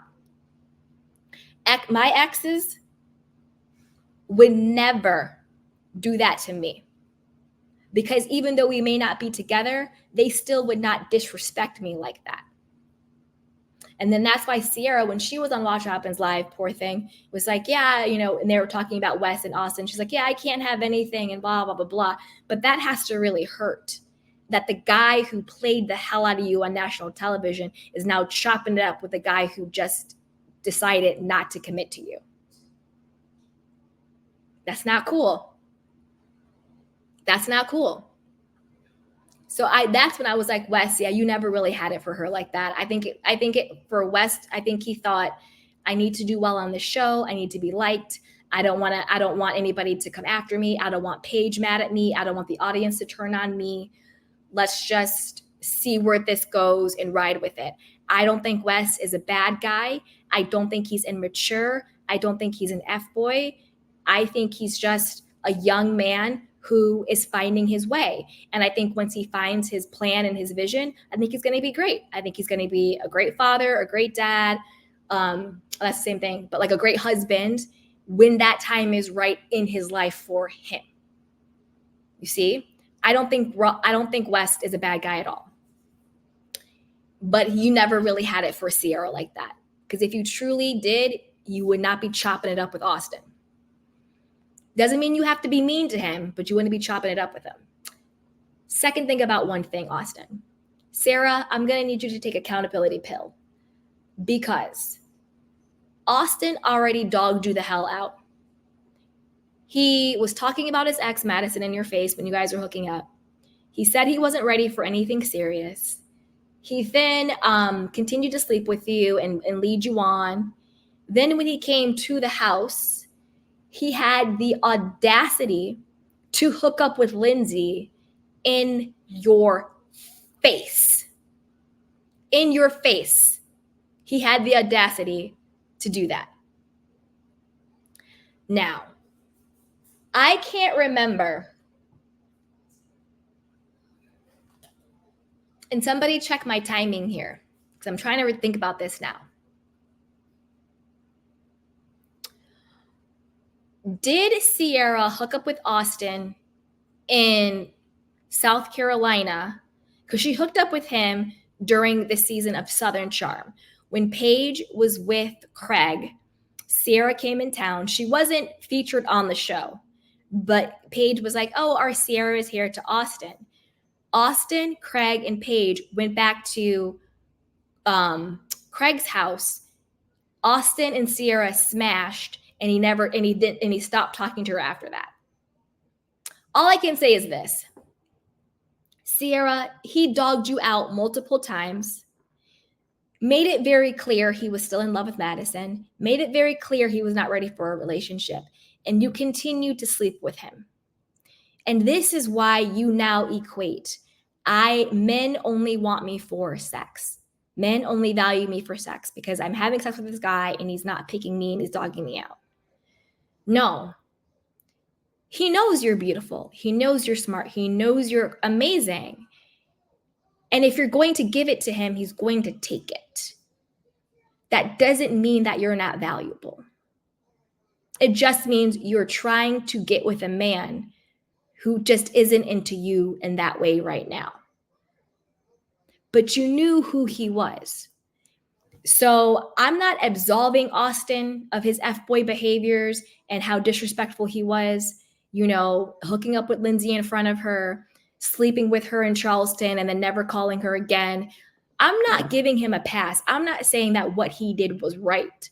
But what I'm saying is that women, you have the capability to block somebody. If a man is disrespecting you, not committing to you when that's what you want, block him. Why did you sleep with him again?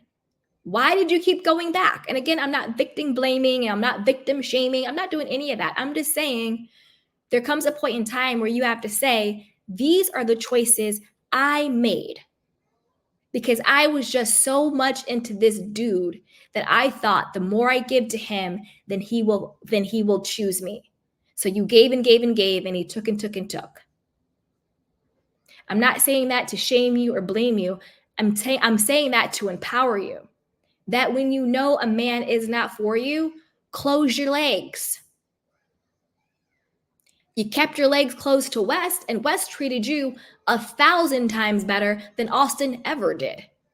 All I ever saw Austin do was laugh, gas you up, and play you like a damn fool, playing in your face. Austin wasn't good to you the way West is. I think West likes you as a human being way more than Austin ever did. Way more. So to me, I'm like, girl, you need to take accountability for this. You know what I'm saying? He didn't make you keep going back to him like that. There comes a point in time where it takes two to tango. And again, I'm not absolving Austin. He also could have said, you know what? I know Sierra is really into me. If I keep having sex with her, I'm just going to hurt her. He could have done that. But one thing that I have learned, and I know this to be true for a fact, it is nobody's responsibility to enforce your boundaries. It is your responsibility to enforce your boundaries. So if you say to a man, I want a commitment, but he's saying, I don't, and you continue to sleep with him, then you are the person who is disrespecting your own boundaries. But then you want to turn around and play the victim, like, oh, he's this F-boy, he doesn't respect me. When the gag is, you didn't respect yourself.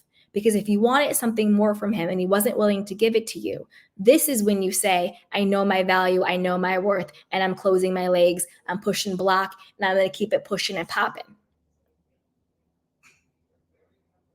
People can only use you to the extent that you allow them to. I'm not saying it's right. I'm not saying he's off the hook. I'm just saying the word empowered means I'm in power. So empower yourself not to be played like a damn fool on national television and busting it open for men who are making it very clear to you they don't want to commit to you when that is what you want. If it was something that you both wanted, that's cool. Because like I said, having sex or not having sex is not the determinant factor of your value.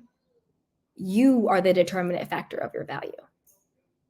The problem is when you think, if I give you sex, you will stay. Or if I don't give you sex, somehow I'm more special and more valuable. It's the weaponization of sex that is the problem. So Sierra, I wish you well, girl. I hope you double down on your self-love. Because I actually think that if you loved yourself more, you would probably be a little kinder of a person because you're kind of mean, I think. That's just me. What do you guys think about Sierra? Let me know, because maybe that's just like my thing. I always think she's kind of like mean, hard, rigid. I don't know. Maybe that's me. But Wes, Mazel Tov, good luck. You're the number one guy of the group now, allegedly. You're out here dipping it and doing you. So good job, West. But stop playing in Sierra's face because you never really had it for her like that. Okay? All right. Let's move on to, let me take a quick sip.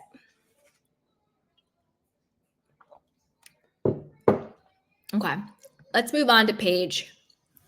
I call her the peaked in high school mean girl. Oh, Paige. Oh, Paige. Oh, Paige. Oh, Paige. Paige and Craig, Paige and Craig, Paige and Craig. Do I believe the rumor that she cheated on Craig? Yeah, because I'm messy as hell. And so it is a juicy rumor. So yeah, I want to believe it. Not in like a mean way, but in like a fun gossip way. Probably, why not? When Craig said this season, when he was on Summer House, because when Danielle read Paige for filth and told her about herself, when she was like, you give Craig nothing, and I don't think you're into him, and I don't think you guys are happy, and you give him nothing, she basically read her for filth. And then Paige got in her little feelings about it, and they had their little picnic, and she's like, is this okay? And blah, blah, blah. Yeah, like acting like she's some boss babe when she's just a mean girl who peaked in high school. When he said, I knew in my gut that, he was like, well, if I turn 40 and I don't have kids and we're not married and like this isn't going anywhere, he's like, I knew, I'm going to look back and be like, I knew in my gut that she was wasting my time. This is a PSA, PSA, PSA, PSA. Any man, woman, or child, if you know in your gut someone is wasting your time, I'm going to need you to exit stage left immediately. Immediately. That means they're wasting your time. And just like I said with the Sierra, we need to take your accountability pill. Craig, same thing to you.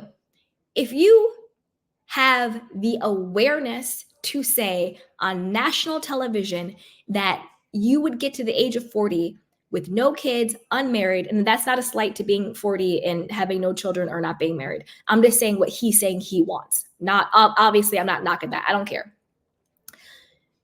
And you're going to say, I knew in my gut this person was wasting my time. Craig, she's not wasting your time. You're wasting your own time. You can't be mad at Paige. If you have the awareness to say on national television that you know in your gut someone is wasting your time, that means you're wasting your own time. Because if the girls got to be accountable, so do the boys. So do the boys. I don't know why. Maybe it's just like the showmance of it all. They want to be a Bravo couple. They want to do spinoffs. They want to do crossing shows. They want to do, maybe it's like a Tom and Ariana. They have brand deals together. I don't know. But I don't know why they're wasting each other's time and playing in our faces. Because Paige keeps talking like, Paige acts like she owns her own company in Manhattan, and it's this multi-million-dollar company, and all these people are relying on her, and there's no way in hell she can leave New York because her job is so important. Paige, you're an influencer. You can literally do TikToks and Instagram reels from anywhere in the world. So the fact that you are claiming that it's your quote job keeping you in New York is a lie. You could fly to, New York and do summer house. You moving to Charleston, you could even do a crossover to Southern Charm. So it's not like you moving means you have to stop doing your Bravo gig. Anybody with an iPhone can be an influencer from anywhere in the world, literally anywhere in the world. You got a Wi-Fi and you got your phone. You're an influencer, boo-boo. What job are you talking about that's keeping you in New York? These little hosting things you're doing, Amazon Live, you do Amazon Live streaming. Again, you can do that from anywhere in the world. So what exactly is the issue with you not moving down to Charleston? I'll wait. What is it? It's because for whatever reason, in your gut, you don't really want him like that. He knows in his gut, you don't really want him like that. But you want him to want you, and you want to have this sort of, and again, it's the fakeness of it all. It's the like, I'm so cool. I'm an empowered woman. I don't need, like, I'd be fine without him. Like, Craig, like, wants me to need him and to be pinned on him. But like, the truth is, like, I'd be fine. Well, if you would be fine without him, why are you with him? And obviously, I'm not talking about, you have to be dependent on a man for everything. And if he was to leave you, you would be in ruins. Obviously, I'm not talking about that. Even if you are in a marriage or a relationship where the man works and he's the breadwinner, always have your own. Always have your own bank account. This is a PSA to anybody, whether you're a man or a woman, and your partner is the breadwinner and the financial person and the person who has all the finances. Always have your own stash. Have your own account with just your name on it or your mama's name on it. Buy property in just your name. Buy things that you can flip and invest in just your name. Have accounts in just your name, so that if like I said before, if one day this human being wakes up and decides you ain't it anymore, you'll be okay. So if you get an allowance or you share an account or whatever from your man, which is totally fine. I don't mean allowance in a derogatory way at all. Please, my money is my money and his money is our money. So yes, give me the allowance, give me the stipend all day long, please. And that's not being a gold digger or anything like that. That's just being a smart woman and my healthy feminine. Because as women, we add value that is unquantifiable. Men talk about that little money they got. Our value as women, please, unquantifiable, what we have as women, okay? So always have your own. So I'm not saying she needs to actually be like 100% dependent on him. But again, the problem is you keep trying to cosplay as this feminist when in your definition of a feminist, because that's not my definition of a feminist. My definition of a feminist is a woman's right to decide whatever the hell she wants. The end. That's it. That's me. That's feminist. A woman can decide for her body. She can decide for herself. She decides when and what she does to her body and how it happens. She decides if she wants to work, if she doesn't want to work, if she wants to be married, if she doesn't want to be married, if she wants to be with men, women, trans, A, B, C, D, Q, F, G. To me, being a feminist just means women are equal human beings with equal rights and equal agency to live out their pursuit of life, liberty, and happiness. That is what being a feminist to me is. It's not chopping the penises off of men. It's not emasculating men. It's not girl bossing and I'm going to show him and I don't need a man and I'm hyper independent. To me, those are all trauma responses. Hyper independence is a trauma response. You don't think it's safe to need support. You think that you are not, that somehow if you need support or you need to depend on someone, that will be too much and you're not enough and they will leave you. Hyper independence is usually a result of the abandonment wound as a child. You think if I need someone, the only person I can rely on is myself because everybody leaves. There's nobody I can trust. No one's going to be there for me. And you get your value out of what you do for people because your value is performance based. That's why you do it all and you can take it on and you always say yes. Hyper independence is a trauma response. It's nothing to be proud of. It's actually something you should work on. As human beings, we should be interdependent, meaning I myself am independent, but I'm able to be interdependent with other people to have mutual and reciprocal interpersonal relationships. I do for you, you do for me. I need you, you need me. Two-way street. I give, I get, I give, I get, I give, I get. You fill me up, I fill you up. You fill me up, I fill you up. As human beings, we're meant to be interpersonal. That's why they're called interpersonal relationships. And that's why the healthiest dependence is interdependent. Okay? So Paige cosplaying as this hyper feminist person, miss me with the BS, Paige. I don't buy that for a second. And I'm clowning you a little bit. I'm poking fun, calling you a high school mean girl. Because the gag is, I also think you're cosplaying a mean girl. I don't think you're a mean girl, Paige. I think you're pretty you're kind of vanilla, plain Jane, kind of basic chick. You're a basic chick to me. I know you try really hard with your fashions, but to me, your style doesn't hit the way you think it does. And you just seem really, I don't know. I don't get the Paige overhype. I don't really get it. I don't get the Paige overhype at all. That's just me. But her cosplaying as a mean girl, cosplaying as this hyper feminist, while at the same time emasculating Craig, makes me very, very confused. I don't need him. I don't need his money, blah, blah, blah, blah. Well, but then you act like you're so high maintenance and the guy has to beg to be with you and all this other stuff. So which is it? Do you not need him? Or do you just get an ego boost with cosplaying this role with him where you're showing all of us how much he wants you, how much he loves you more, how distant you can be? Again, to me, it's still coming from some form of wounding because it's not authentic. To me, Paige and Craig, they're not authentic. And the way Paige is creating this narrative around her value in the relationship doesn't seem authentic. Because when you authentically are valuable in the relationship, you just are. It's not forced. It's show me, don't tell me. Do you know what I mean? It's a lot. It's a lot. So I'm confused as to why she's not moving to be with him. They've been together for a long time. I'm not saying that the woman always has to move, but I think that you have to weigh when it comes, let me put it this way. Paige and Craig, in all relationships, you should compromise, but you should never sacrifice.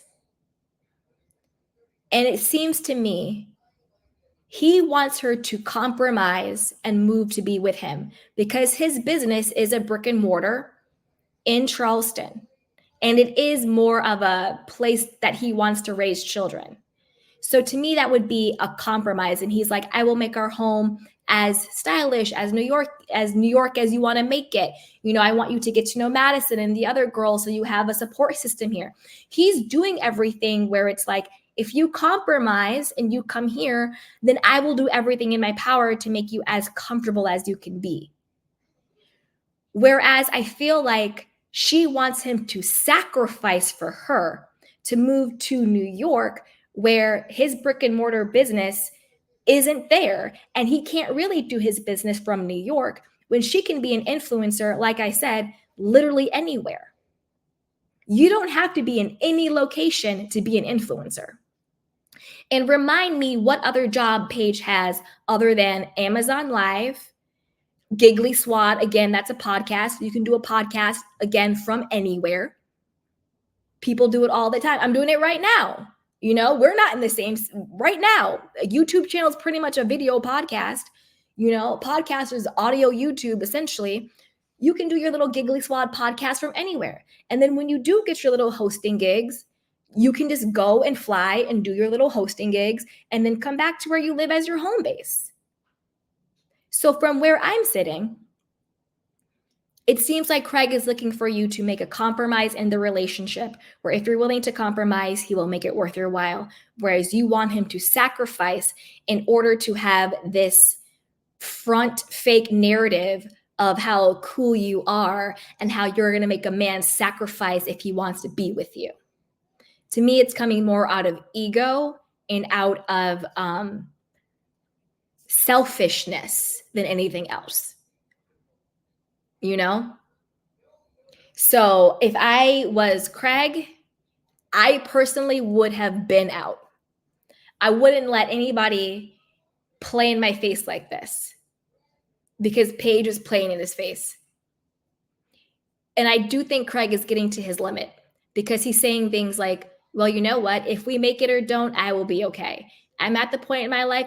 And that's another thing. When your partner says to you, I am good with or without you, which is how we all should be. Like we should be okay whether someone is with us or not with us, right? That's a healthy person. I love you. I want to be with you. But if this doesn't work out, I'm still good. I'm still stable. I might be sad, but I'll be okay. That's where we all should be. That's that healthy part of ourselves. But when your partner says to you in the context of their relationship, babe, I'm good with you or without you. I don't know if this is going to work out. If it doesn't, I'm good. I've become, because he said, and again, like I said before, because she used to clown Craig because a lot of people used to clown Craig when he was kind of like all over the place. But he said, I've worked on myself and I'm in a really good place that now I'm in a point where if we're together, cool. But if we're not, I'm also good. And then she was all shook about it. I think this either was on Southern Charm or it was on Summer House. I get them confused because they cross shows a lot now.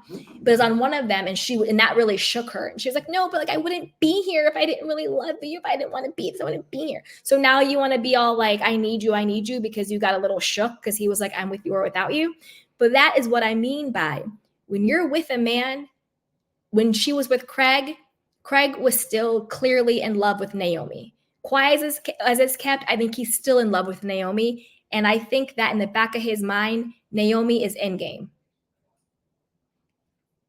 Watch this space. I would not be surprised if the gag is going to be at the end of the day, it's going to be Craig and Naomi get back together. Watch that space.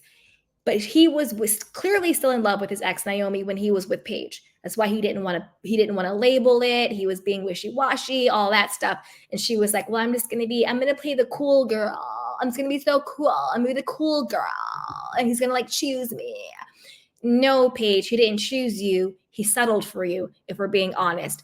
Because if Naomi said to him, I want you back, he would have dropped you like a freaking hot potato. Because Craig was losing his GD mind when Naomi was on the last season of Southern Charm. Not this season, but the season before that. He did not know what to do with himself. And he kept talking to you about her. Oh, my crazy ex-girlfriend. Oh, Naomi said this. Oh, Naomi said that. Again, these men have enough money for therapists. They can get better help, and you're not their bestie. Why are they talking to you about their ex? When a man continuously talks to you about his ex, he is actually communicating to you, this is the woman who is actually on my mind. Whether or not you want to accept that, that's up to you. And like I said, now Craig has healed from Naomi. I still think they're going to get back together, but he's healed from that. His business is booming. He's making money. He's in a good place. He's worked on himself. And what did he say to her? Well, at this point, I'm good. So I'm good with you or without you. And that's when she got shook. Because that's what I said before. When you're with a man who is either still into his ex or he lacks vision and he lacks a plan in any area of his life when he says he wants to be with you, usually, and that's not always money either. I think for Craig, it was more his self-esteem and his confidence because he was going through a lot of going from feeling not good enough man, unworthy, because everybody would clown him, to now he's making his money, his business is booming. I think he's probably gotten some therapy because he seems to be a lot more healed and a lot more reasonable and rational than a lot of people. I think now, because vision isn't always just money, vision is the man you want to be, that healthy, healed man. And now that Craig is in that position, his tune is changing. I could be with you or without you, is basically what he said to her. I could take you or leave you. So don't push it, Paige. He was putting her on notice, and that's why she got shook, okay? Because I didn't think she ever expected him to say that to her. Go back and watch. It's either the last season of Southern Charm or it's Summer House. I can't remember. I think it might have been Southern Charm. I'll go back and find out. But that scene to me, I was like, oh, Craig is ready to hat up. Craig is 1 foot out the door. You know what I mean? He's 1 foot out the door. And then it was confirmed on Summer House when he was talking to Kyle, and he had Kyle shook, remember? Because he was saying to Kyle, he was like, well, it would be naive to just assume this is going to work out. She lives in New York. I live in Charleston. None of us is willing to sort of budge on that. We're doing long distance. How long is that sustainable? So it would be naive to just assume this is going to work out. And Kyle was shook Because again, Kyle's a really good guy and he loves Paige and he looks at her like a sister. And so he was like, whoa. And then that's when Kyle went to Paige to be like, hey, like, what's going on with you and Craig? You know, for the first time, I heard him express some doubt. And then Danielle came and read her down for filth, you know, because we haven't really heard Craig be so indifferent to her before that even Kyle was shook. And that's what I mean. When a man gets his vision and his plan for whatever area in his life, and if you were not a part of that original vision and plan, you become disposable. And that's a harsh way to put it, but look at the pattern of behavior. But the thing is, Paige is doing it to herself. Because I do think that if she compromised, not sacrificed, because this is the thing, in all things in life worth having, you're going to make compromises. In a relationship, you're going to have to compromise if you want to have a happy and healthy and balanced relationship where your partner does not end up resenting you. Because if I'm in a relationship and my partner never compromises and I'm the person who's always sacrificing, I'm going to resent the hell out of him. And then that's going to show up in, you didn't do the dishes. Why are you coming home late? What's going on here? Don't touch me, blah, blah, blah, blah, blah, blah, blah, blah. Because the truth is, I now feel resentful that I've sacrificed so much for you. And I feel like you've done nothing for me. And now I feel like you owe me. When the truth is, each person needs to compromise on some things. And I'm going to say this, when it comes to relationships, you compromise on preferences, you never sacrifice your standard. Because these are different things. A preference is Paige prefers to live in New York. She can make the compromise to live in Charleston. That's a preference. A sacrifice would be, like I said before, Craig's business, which is booming and he's making a lot of money, is physically headquartered in Charleston. Brick and mortar is there. That is where his business physically is. Uprooting that, and he also wants to have a family and kids in that area. And even Paige herself has talked about having kids, but being in New Jersey or Connecticut, which is, again, the outskirts of the city. So she still wants to raise her children in a suburban aspect, which is kind of what you would get in Charleston, maybe a little bit more homier, but it would still be more of that big house, backyard, walk to school, community feel. It would be a sacrifice for him to move to New York. Do you see what I'm saying? So I think that, wait 1 second, guys.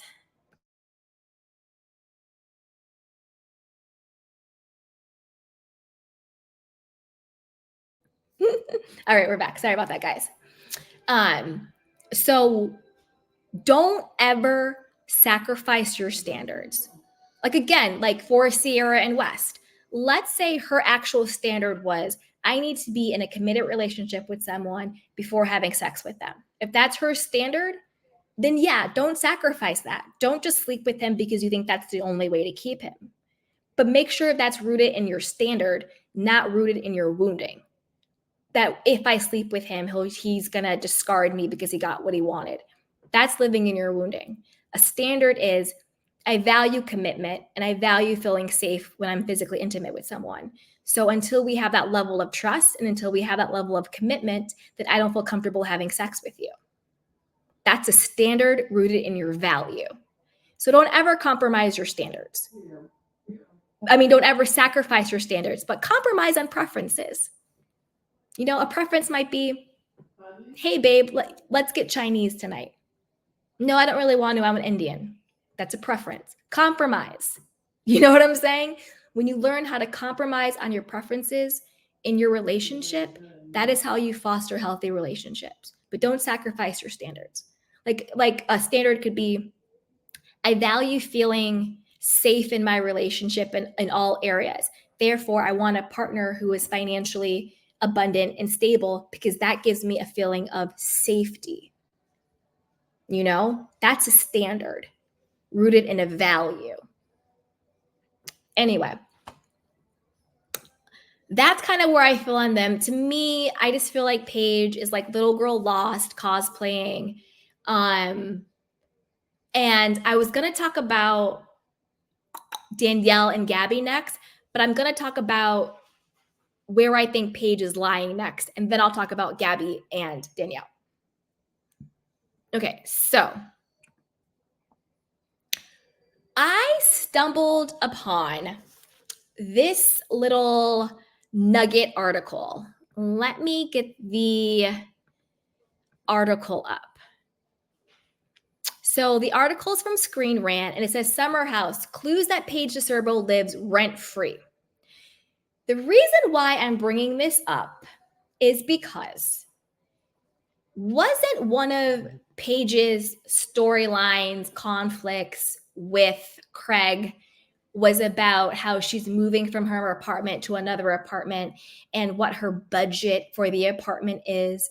And she said it's like around 8,000 and I don't want to go any higher than that and blah blah blah.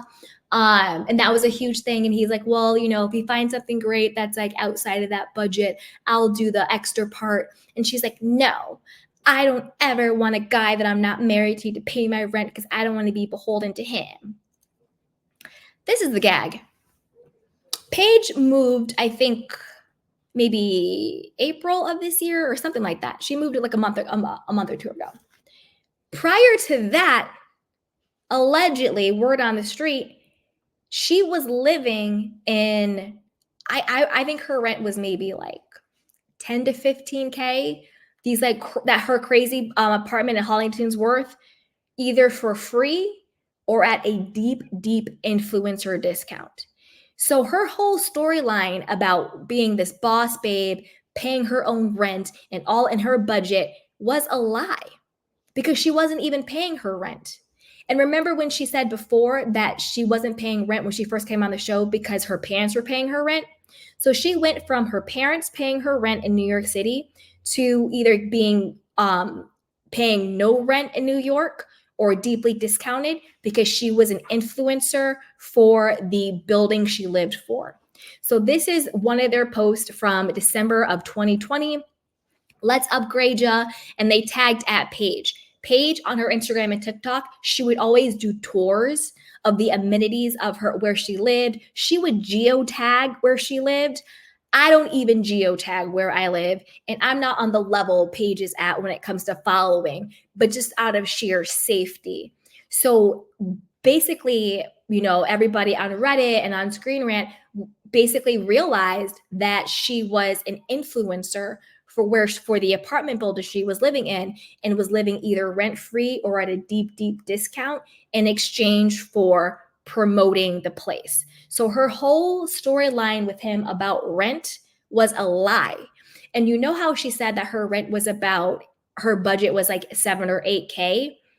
Again, sleuths on the internet. I did not do this. Sleuths on the internet. The apartment that she moved to is 15.5K a month. This is also the gag. Isn't that more than what Lindsay and Carl were paying jointly for their apartment? Remember when she had the audacity to talk to Lindsay and Carl, who had two incomes for their 12K or whatever it was a month apartment, and now her apartment that she lives in by herself is 15,500 a month. But yet on the show, she's lying and saying her budget is 7 or 8K because, I don't know, does she want to be relatable? But again, is she actually paying that amount, or is she doing another influencer brand deal?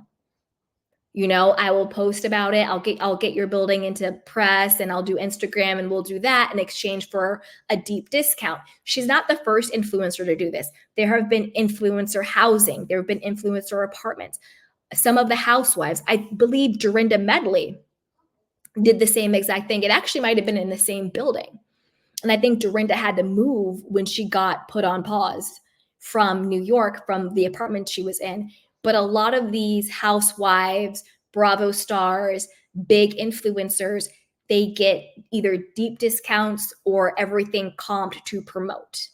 Now, I want to be very clear.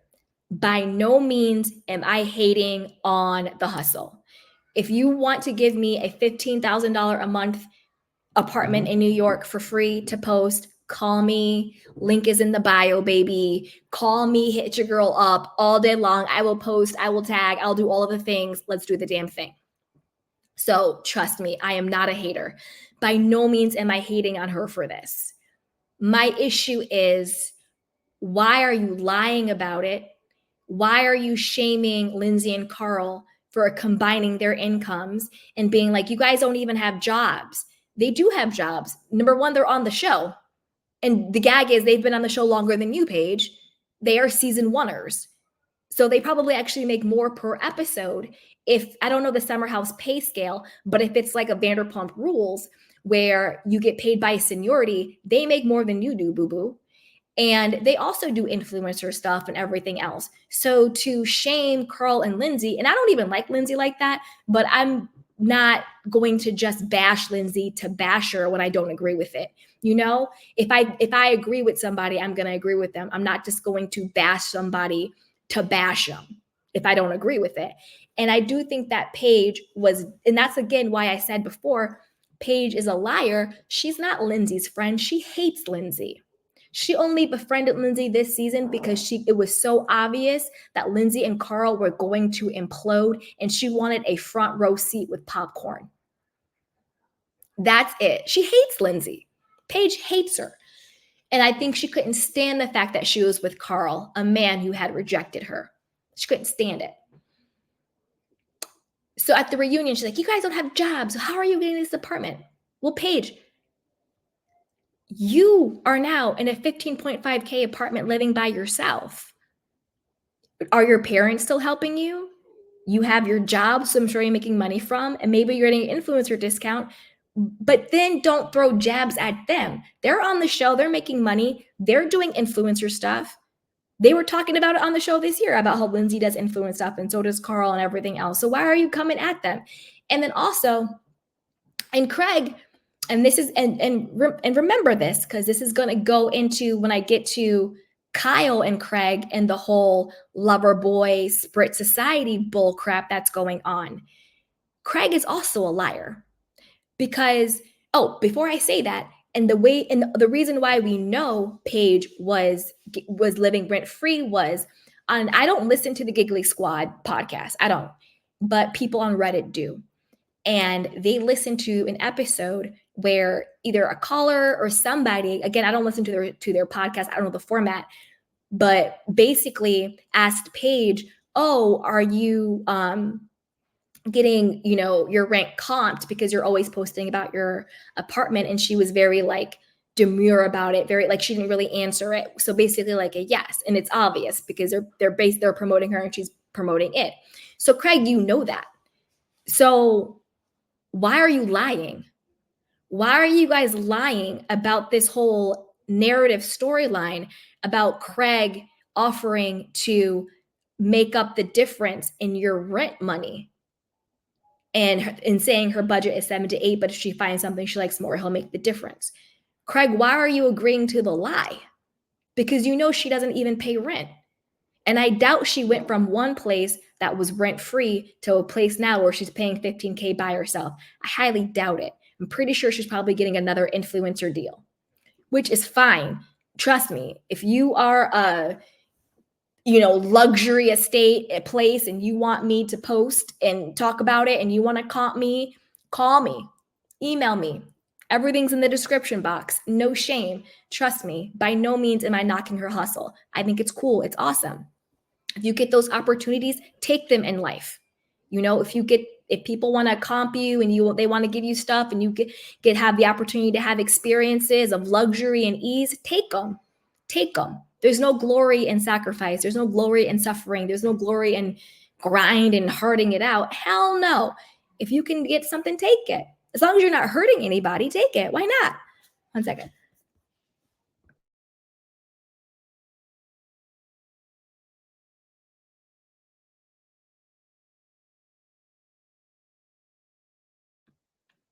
Sorry, I had to put in a cough drop. So if you hear me sucking, it's the cough drop. I've been running my mouth for 2 hours, so a little dry. Take it. But I'm looking side eye at Paige and Craig because it's a stupid lie. It's a stupid lie. Why make a storyline out about the rent and paying, and then she wants to be like, I'm an independent woman and I don't need no man to help me with my rent? Like, what? Like, I'm just confused at why Paige and Craig felt the need to lie about rent money. What value did that add to them as a couple or to a storyline, if anything, when you're lying? And we know you're lying. You know what I mean? Well, I mean, let me put it this way. Allegedly, all the receipts point to the fact that you're lying. And it's a stupid lie. And let me show you some more receipts. This is the Reddit, Paige's apartment. It says, so clearly she's living in her apartment for free or a seriously reduced price. I know in one of the last Giggly Squad episodes I listened to, she acted demure when a listener asked if she was getting her rent comped to advertise the building. She's always tagging her building in posts, and now she did a tour today of the amenities. Come on, we aren't stupid. Then the other person says her last place was one of those influencer deals with the building where they periodically tag the place and show the amenities like the gym and rooftop. Talk about an upgrade, though. Sheesh. The other person says, I'm embarrassed to say I already found it on Street Easy, 15.5K a month. The other person says the irony is her making fun of Lindsay and Carl for their 13K apartment. I'm a Paige fan and expenses are a case by case situation, but I love some gossip, but she kind of looks like a dip crap now. A dip S, which is true. You're getting your rent comped and you're lying about it for a storyline that's boring as hell and nobody actually cares about. And Craig, you're co-signing the lie. And then you're coming after people. You know what I'm saying? Maybe Lindsay and Carl are getting their rent comped. I don't think so because they don't tag and everything like she does. But you're caught. You're caught in a dumb lie. Why are you making a storyline about this? And why are you co-signing it, Craig? Speaking of the lies, that brings me to Kyle Cooke and Craig Conover beefing over Craig now investing allegedly, or at least being a brand ambassador for Spritz Society. When Kyle obviously has Loverboy, which of course they have different varietals, but it's basically a knockoff of Loverboy with their spritzes and everything. And Kyle Cooke said Craig lied and he has a history of lying. Now, to be honest with you, when Kyle said that, and I'm not going to tell you whose side I'm on yet. I want you guys to guess it and tell me whose side you're on in the chat box. When Kyle said Craig has a history of lying, I thought to myself, does he? Like, I was like, I can't remember Craig really lying. Like, does he? I know that Craig sometimes is very insecure and he would sort of exaggerate and be very boastful and kind of braggadocious and all that stuff. And like, I know on like Winter House, he was a big jerk. Oh, I have this money and you take this money and I got this money, because Craig is new money and he was just sort of being a jerk about it. 1 second, you guys.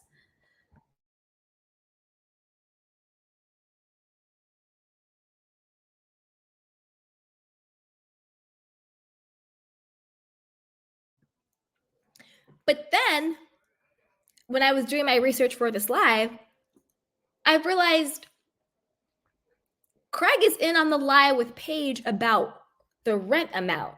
And that is such a dumb lie. What else are they lying about? You know? I wonder what else they're lying about. That's kind of how I feel about that one. So let's look at what their feud is. I found some good clips that kind of breaks it down and it gives an overall of what happened. and then we'll talk. Hi, guys. Have you been following the Craig, Kyle, Spritz, Loverboy drama? Whose side are you on? I am on Team Kyle.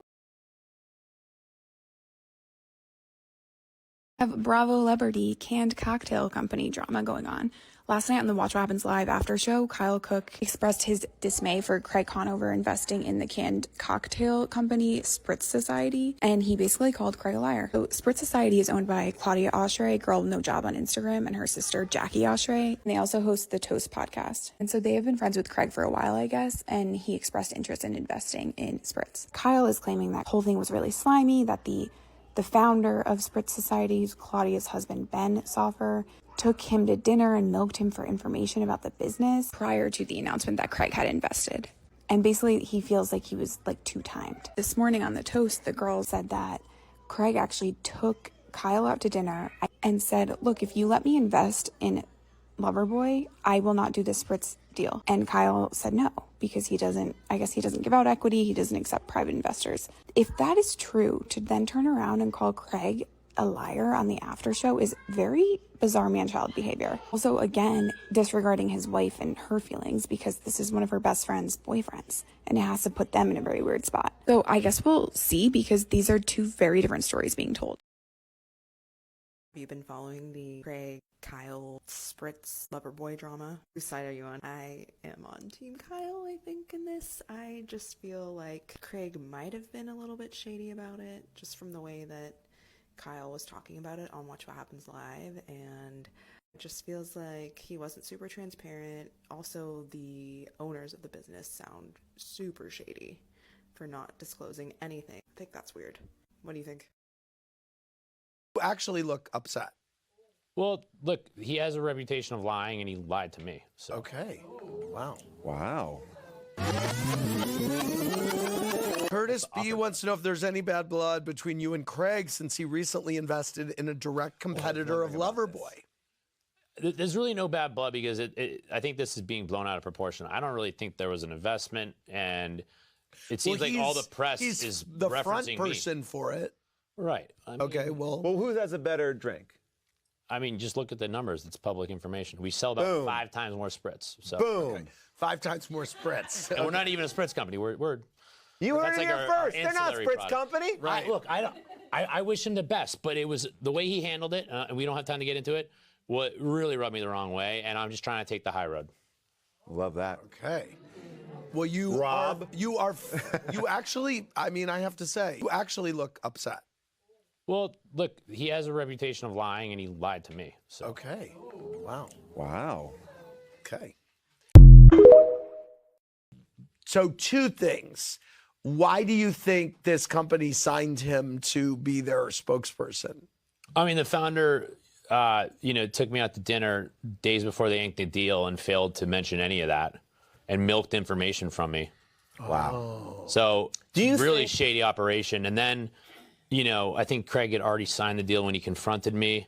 And then he claimed that he didn't know I have a Spritz. He thought I just have sparkling hard teas. And I'm like, bro, we launched our Spritz line 1.5 years before this company. Okay. And it was just like the whole thing. I was just like, man, first of all, it's not a rivalry if you're not doing anything. Like they're basically riding you for your Instagram, and then all the articles that come out are about Loverboy, right? About his involvement. It's just that like company may be failing, and they're like, we need to put a famous face on here to like hope. I mean, they already have a big following, so if they couldn't do it, without him, are they going to be able to do it with him? I don't know. I don't wish anybody ill will, but like the way they went about it was really rubbed me the wrong way. Does Craig have a reputation for lying?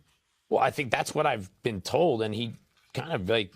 What's worse, lying or not saying anything? Because Well, my whole thing is like, I've literally launched products. Like, we launched our Espresso Martini while we were filming Winter House. He knows we don't just do teas. Like, he was there. He's had all these products. Right. So don't tell me you thought we were just a tea company. You thought you were a tea company? Yeah, he was like, I thought you just do sparkling hard teas. And I'm like, what? Right. Like, if anything, the company that you just invested in took a page out of our book and launched a copycat 1.5 years later. What do you think?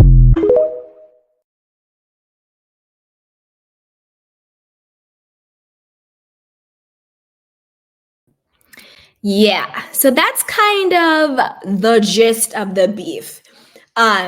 If anybody watches it on the replay and any of those clips don't play, it's because I had to take them down for copyright. Legally, I'm allowed to use them, but if somebody asks me to take it down, I will.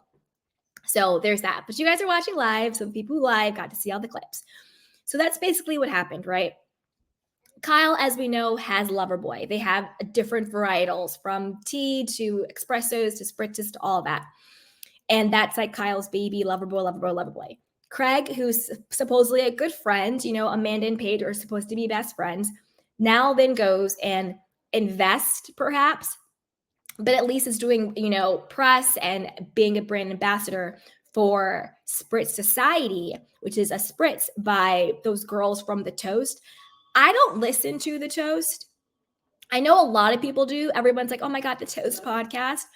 I'm personally like not into The Toast. Let me know if you guys listen to it. It's not really my thing.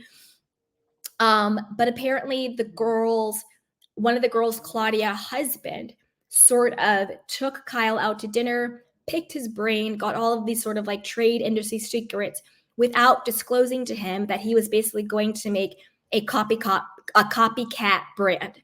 And so then he went and launches the copycat brand using information that Kyle had given him. And then I guess Craig is saying that, oh, no. Like I went to Kyle and said, can I invest in Loverboy? And if you let me invest in Loverboy, then I won't do this partnership with Spritz. And Kyle was like, no, I don't have investments. It's just me. So then Craig was like, okay, well, I'm going to go do the Spritz. That's allegedly what they're saying Craig said. I am team Kyle because I am team, wait 1 second, you guys.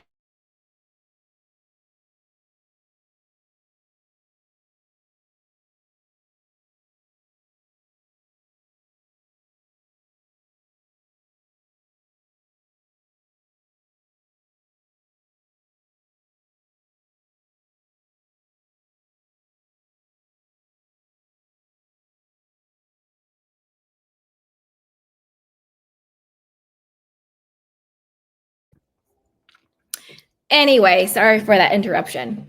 I agree with Kyle because I think that there's more that happened and more went on behind the scenes that Kyle did not say on Watch What Happens Live that gave him that anger, that disdain. You know what I mean? That sort of bad taste in his mouth and feeling like something shady went down. I don't think that Kyle would have said that and felt that way if Craig didn't actually lie to him or deceive him in some way.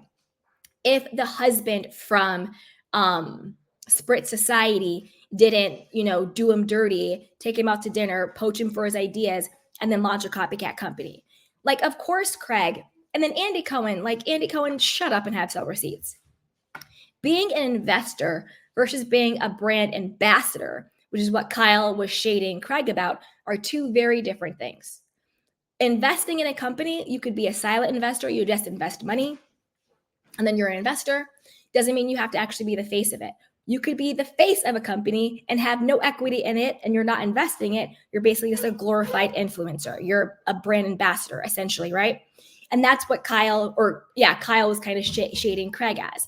So for me, I don't think that I don't think that Kyle would be this pissed off, this hurt, because he doesn't seem angry, he seems hurt, if everything was done above board. And he's not saying Craig can't go and do his own thing. I just think he's saying the way it went down rubs me the wrong way and left a bad taste in my mouth. And I believe Kyle. I don't think Kyle would lie on Craig for no reason. I don't think Kyle would say, this rubbed me the wrong way, the way it went down, if something shady didn't go on. And I think Craig would be shady, especially when it comes to business and him proving himself and all of this, that. And we've now caught him and Paige in a stupid lie about money and apartments and all of this stuff. What else are they lying and fronting about? You know what I mean? I don't think Kyle would. To me, Kyle seems like a man of integrity. I don't think he would actually care that much that Craig is being an influencer for spritz. That's basically what he was shading him as. He's an influencer for spritz. I don't think Kyle would care unless something shady went down behind the scenes and he refused to say what it was. He was like, no, I like Craig. I don't want to get into it, blah, blah, blah. Like, he's like, I feel like shook by it and everything. And then also, people are saying that the girls behind the toast, that they're shady, like they're shady girls and their husband is shady. There's some stuff going on with them. I'm not going to say what it is on my channel because I don't want to get demonetized. I don't want to get any flags, but just Google the toast, Claudia, husband, controversy, look it up on TikTok, look it up on Google, it'll come up. And if those rumors are true, ugh. And those girls always gave me an ick vibe. I tried, and I mean, I tried to get into the toast because all the Bravo girlies talk about the toast. And I'm a Bravo girly. Well, I'm really not a Bravo girly because like I rip them apart. But I want to be a Bravo girly. And I tried to get into it, but for some reason, I cannot connect with these women. I do think they're shady as hell. I do think that her husband lied to Kyle. And I do think Craig did some schemy, snaky stuff behind Kyle's back. Because I just, in my gut, don't think that Kyle would lie on Craig. And I don't think that Kyle would have had that level of disdain unless something really shady did happen. So I want to know what you guys think. Put it down below. What do you think about Kyle versus Craig? Who do you think is lying? Who do you think is telling the truth? What do you think went down? Because Craig admitted, he's like, he can do whatever he wants. It's fine. But yeah. Irene says, I thought Loverboy was an alcohol beverage. It is an alcohol beverage. It's like spiked teas, martinis, spritzes. A spritz is alcoholic, like an Aperol spritz. It's basically like bubbly mixed with alcohol as a spritz. So Loverboy is an alcohol beverage, except for the new offering that Carl is doing, like the non-alcoholic. But Loverboy is basically like spiked teas and spiked espresso martinis and spritzes and everything. And Spritz Society is also alcohol. Yeah. But that's a good question. That's why Kyle was saying they basically did a ripoff brand.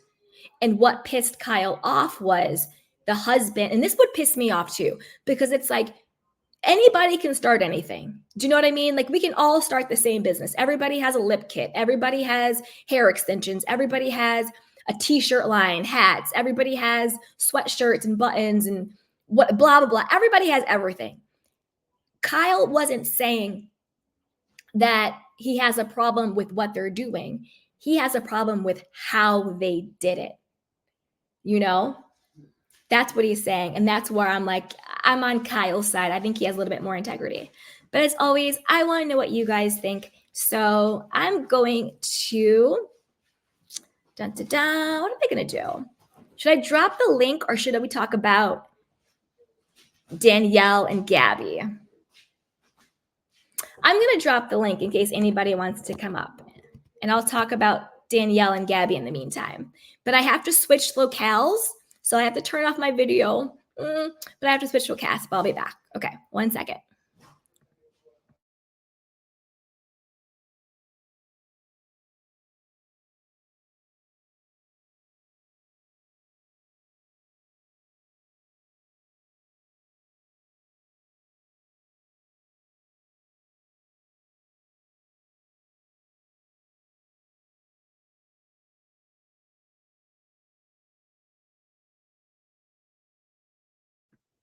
Okay, we're back.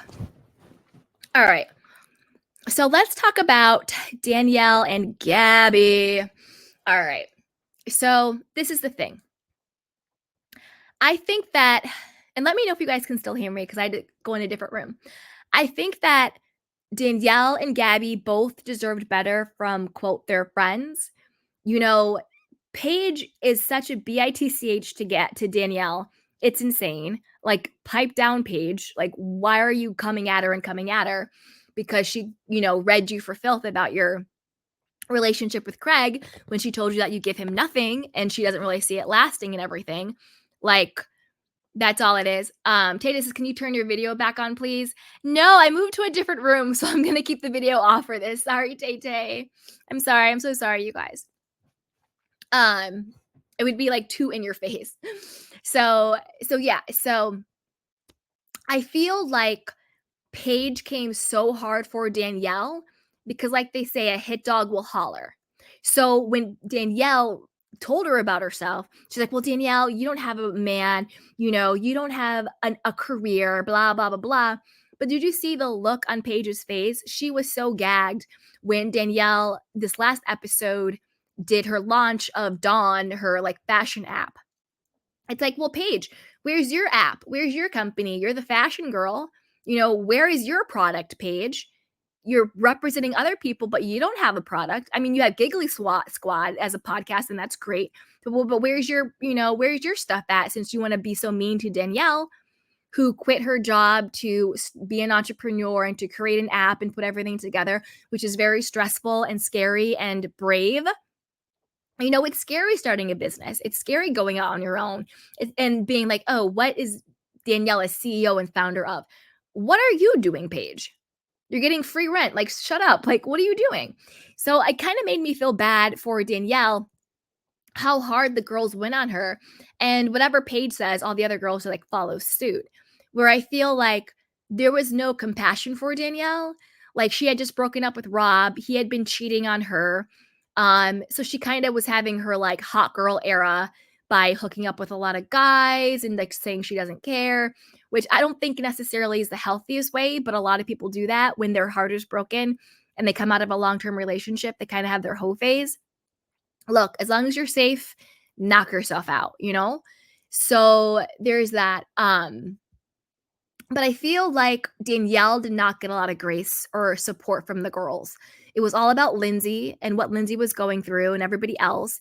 And I don't think they realized that, hey, my friend was cheated on by her boyfriend that she thought she was going to marry. And he left her and basically said that there's no hope for them to ever get back together. That's pretty hurtful. That stinks. And I didn't see anybody really being there for Danielle or really like supporting her, And then with Gabby is even worse than Sierra when it comes to being a walking wound, and that's a hard thing to be. Gabby so needs to relax, work on her self-love, get a really, really good therapist. Don't even focus on dating. Just focus on yourself and really try to heal. And I mean really heal. Watch the latest after show episode. She loses her mind and she is unhinged.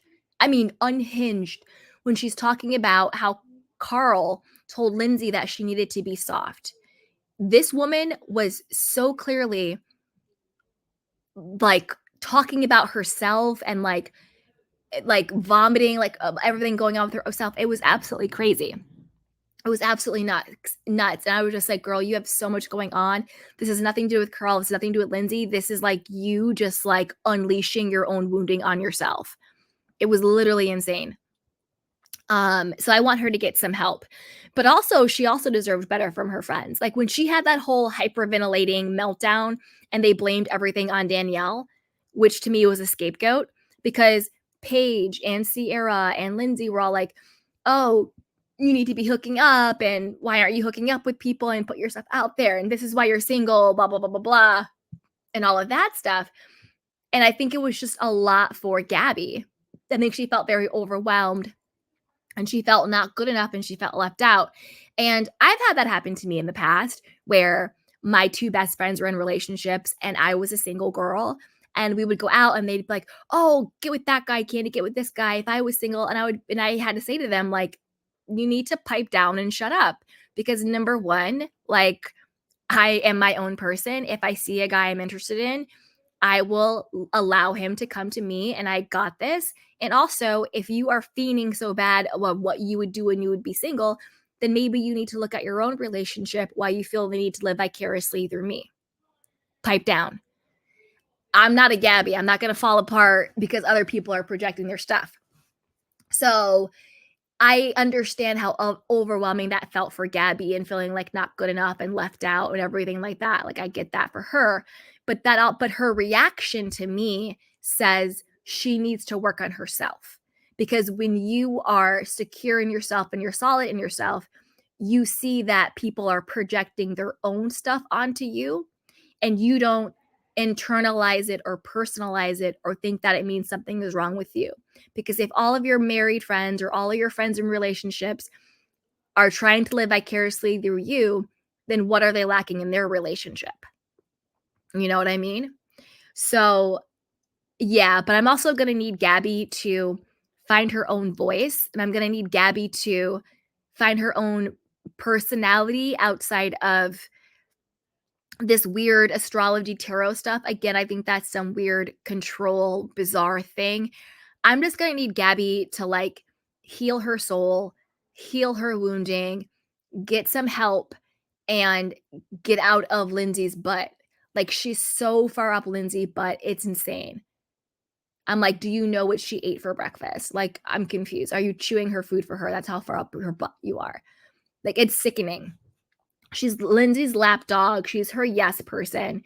And Lindsay is the type of girl who always needs someone who she thinks is inferior to her to be her beta and to be her yes person. It used to be Danielle, but then Danielle found her voice for a little bit at least. And then they had their big falling out. And so Lindsay basically said, okay, well, Gabby doesn't have any friends and Gabby is wounded and Gabby is thirsty. So Gabby will be that person, because Lindsay and Gabby became best friends very, very quickly.